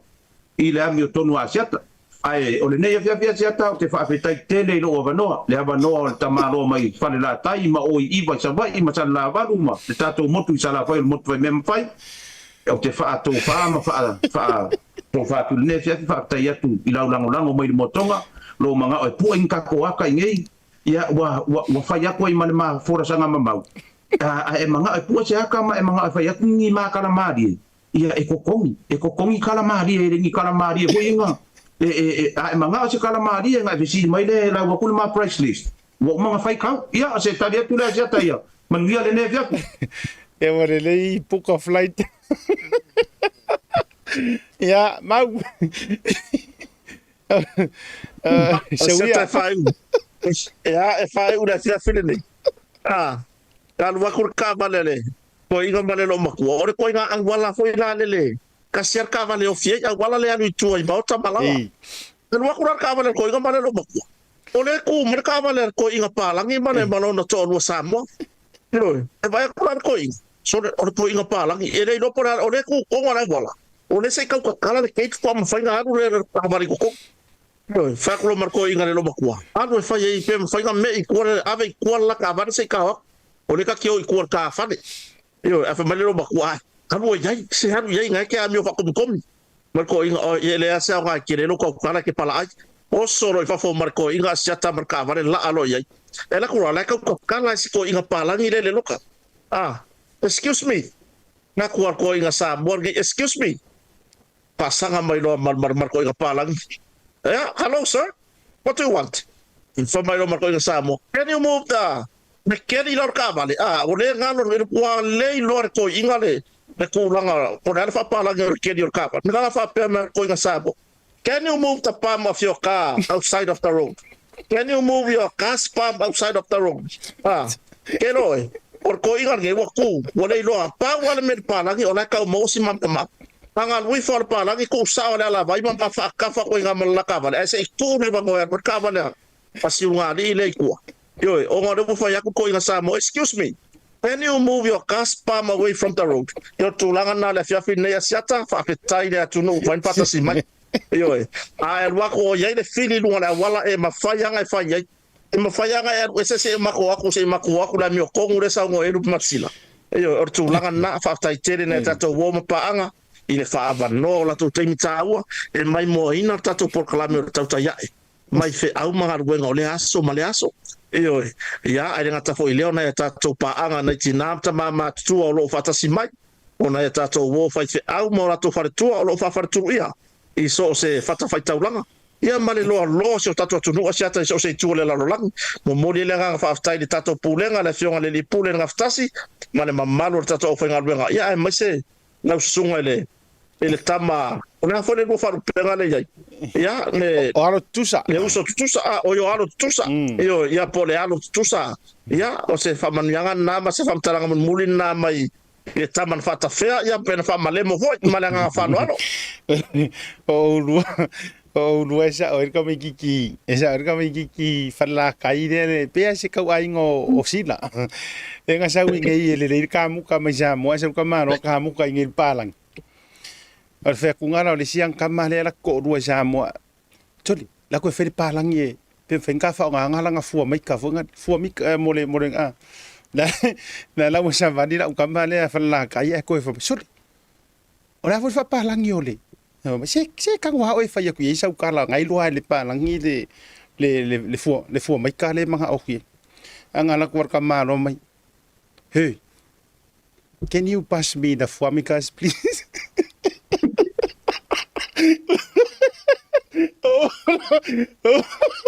Oh, no. Vamos a una la fue. Exhalale a los bus. Oh no, and I saw. Can you pass me the Fuamicas, me? Yeah. Tato fato fai ai ke o fa ku la fo sala se singi mi se o rua se ringi me le se awana ngalo so fa tau mo tonga o le wa mo tato o fo tau ya fa ifo ngi ro kala o tato wa followers al tato por kala mi Brisbane le o mo tato le to fine Anastasia e me se fo yo Rosa tavu ya numero na tu na tu luma ai o le fasi silanga le afa pe o le te fa fonga mai ne ma tonu sila ai te malanga tai au po tara tu tai au sa moa fa mo le lava en fa na e private message mai ya e fia avatuni nai tu langa ye mo le uso sa moa ya e se o kamba i peke cha ti adu mo ile atoilu e fia tu watu e te adu mo i sa moa e le fo nga ke la kuma e felo ya sila ma ya mamau ma e visi manule o mo fa tasila o li e sa moa ya o fu fo yo le uso o wale matua se matua por kalami e fia molia tu Samoa ya ai tato fa to fa ia ene nei va ngole fia lo fatele tu mo o le uso ya au te ro mo mo le nga fa ya Anastasia ba tato committee ya fa ifo ngiro mitia ko ba tato fa mo oi awa ke o ka ko uma mo fo i manuia fo i o le fo la ora o fo initial anga de le ia i o la umalanga e ta wo yo lo ngoa o ke kangoa ku eseme ka wo yo lo ngoa Eli o ke le fa pe ngai a sau ai sau Aya mamawa. Aya mamawa ma le fu mai ka fa mo mole. Ya fa tai tele sila alo fa tele atu fa tai tari malo ne tatou fans o tau tai ai e mai se vol tatou a lau lau o motonga fa tai tele la vale nga lelei fa soi foi mo ne fiafi Sai foi ya. Sai foi certa. Ya soi foi ole na o matou fa ma vai ma le uso o le wadi ia nga ro una vela ve me le wadi ia ya le uso e pele foi le loto tatou por kalambe wa la wi loa li to tele ia o si mea o tama si mea tunu o tau sila fia fo ia o tātou lava o tātou lava fo itala na o tātou lava tātou te talie tātou te talie le ia si so fai meita na ona auto e wha mana tu atu na i toi minuti o tātou prokalame ia na ia tātou whilo inga ia po o malanga le fast ia le fast foi le pari ia po le vanga fa fai le fatu to le to sa mutas le malanga ta miloi le la ole au amatu i le to fa mani no ino fa la wiloa le mo aso o Brisbane au Italia le uto to sisilatu o le o to tu ina mai le tato avol filo in restaurant le o to tu na tu le fa malulu fa unono o se taimio le vai asore nei por vaso foi le o le ole a to afi ma yele lau ma tulanga uma ai mo le tau sila atu ona ole tulanga i le aso tonu e tau nuu ai le tamai tai pale mia o le wotoe fa ma oti mai e le tau nuu i le aso tofi e pe ona tau nuu ai le fainga malanga uma o le fainga malanga uma lava le fast le malanga i Brisbane e tau nuu i le aso tofi o lo tu mau lava pe taila o le aso e fato atau nuu ai le fionga tamai tai pale mia e fato atau nuu atu ile ele stonai sorry le so il polis freely so le ala le ua le una to fa sa o mai committee le fato a fa ye lo le avor feilo inga ile aso to nai le o to sila mai ai mai le valu le taiao ia ele venue lava po le no fonga masani lava ai o fa sila ngata ua le mo o to mai Brisbane e Australia o matai ia o le atunu ilona lava loa o ila tau be fi awai o lo tatala pe le avanoa ai o le toe whaasaonga lea ese mai lea so wharaile o lea whato a whaile avor whailo inga po le official welcoming i lea so to nai ona e le lea le whaatali se i to ai tau nuu le whionga le tamaitai pāle mia po le taitai fo ia o le vaenga wha whai le whatua tui le tua sa mo utasi paulana o si suinga le na ua toe wha manino atu a o lo tu mau uma fuafuanga lava e pe ona fata auto mai ai na fo wa sila tu ilunga le tato poster le na ya o le na lava e tu mauni si o pe o le aso sa ya e pe fo o le tato rua i silenga ai o le avala fai le tai o le sto nai ya ai afia i lo po le po a mata lo tato le tato corporate dinner tu langa le na o le to fa sa o ngatu o le fa silanga mo tato o mai Brisbane i Australia a wona e fa tu ai fa tau so lau pok so lau pe fa so tai fo i le pulenga po o le tai fono ia le to fa le matua ia au pe penga mali e tapuala fa pe fo i le failo tusi ia ma le teu oloa le fionga ngaru male mana teila male fretua ia Lesbo Elizabeth ia fa to ai ia isa to lau e le o to tele ni lau o te toe a mo fo ke ku o le last minute ioi ya fa ali lo lango tatou fo wo pa anga tatou por kalame tatou filo ia le fo te malanga tuai ya ma wala no mate MC fa tasi ai male fionga le te fono ya au penga malie tapuala ya e tau tuai fo ile atunu o le naso ioi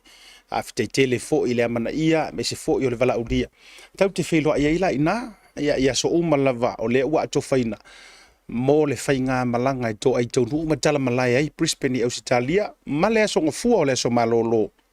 le nao le a faia ai le tūlanga o le urua i selenga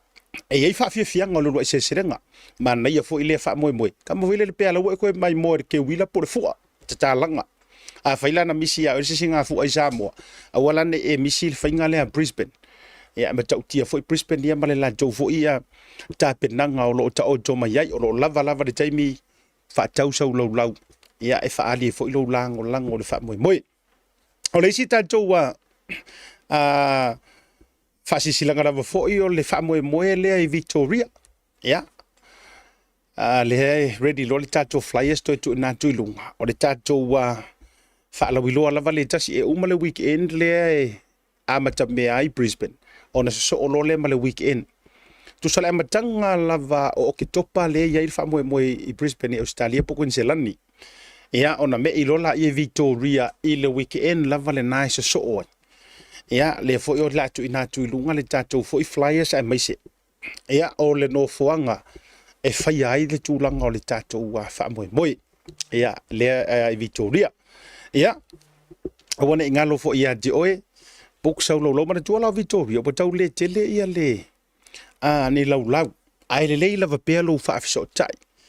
ia o le te fono ma le la tau fo i se tau mafai atu le tu mai ngai lungo le tatou flyers le Victoria ia le la tau fo fa moe ia awana ingalo ai o se so fo le nei vai aso po le lava yaso o le mafai ona joy nga va mai ai ma va no mai lunga i la tau ia mo le faatau tainga o nisi o le faalau teleina o le faalau iloa ma mai se update tūlanga o lo o iai ia le faatau ina o laulau lea le utu ina tuilunga flyers na la tau le Victoria ia po o Melbourne e nisi na fasili mai ia u le barbecue by the way mo le 12 tele le tunu una lango ina le tatou barbecue foi le aso na ina jene e la nisi na fasili mai ai malanga mai Melbourne fa pe mai na se tafa mo le po fe fa ia le ala o tu i lunga i ona o ele o masan tele addresses tatou i Melbourne i Australia a le ala o tu ina tu lunga le tatou por kalamele nei share foi la tatou o tau fo ie fa fonga mai Melbourne yeah it's good to share lungo to Facebook ma to fa lawi lo ia le tatou flyers le awa le fa lawi lo ina tele na ia numero telefoni le fionga telefono ia le malu ia ma failo tusi to fa tapuala ia na ia tatou telefoni numero telefoni o lo ilunga fa so ta ia monisi o fa amtalanga me se fo yo ni lau ia fa pena fo initial tatou supporters sini au se talia le foi na fao o mai ia na wa tu atu i lunga le la tau foi tau mafainga e la sia la tau fundraising le fai le aso to ana nei o le to la so sorry as to na ia sa aso lu futasi sa lo vai kur kalenga ia o le aso to nei na tonu lava tau la mua i foi ia le tatou committee sini au se talia ia le na wa tu ina tu lunga le tatou vaenga le na e a faiolete mafuta mai o fea lava o sini ai te langolango sua i le fast fai ngā malo ia ma e fia fo i e te muri ta il tatou por kalame o le tau te iae ia a fifio atu e langolango sua le wha moe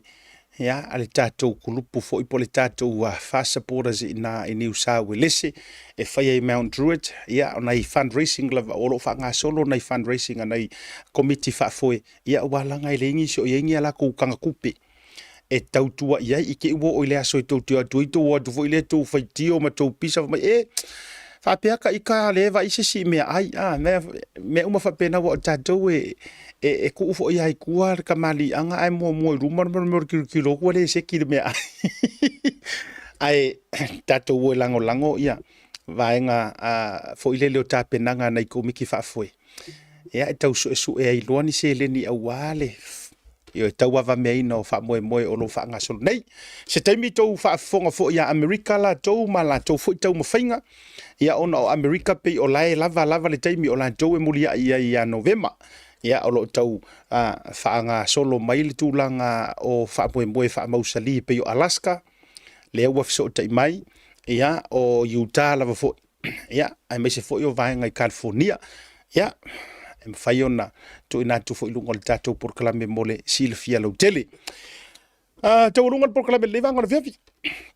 io tau lunga le tatou por kalame le tau te ia le dei vanga fo le fiafi ia awori ti le tua to te mo le dei po lo fanga mo po mo so tatou tino o ma pa anga mai ila tau lo mafuta mai pea ua leva matu neva le afiafi faafetai faafetaitele ma le taʻile loloto tatou filo i le asotaeao tatou programe masani toe avatu ai nisi o tatou faasilasilaga ma nisi o tatou tala oto-oto ia ai toe tautuaga ma tatou aukilani la betaʻiga o matangi savili malolosi ma timuga palasi o tatou eleele ia a ma tatou lenei afiafi ia ma le amataga o lenei vaiaso aga lelei mai le atua tatou filo i le asotaeao asiata soifua ma ia manuia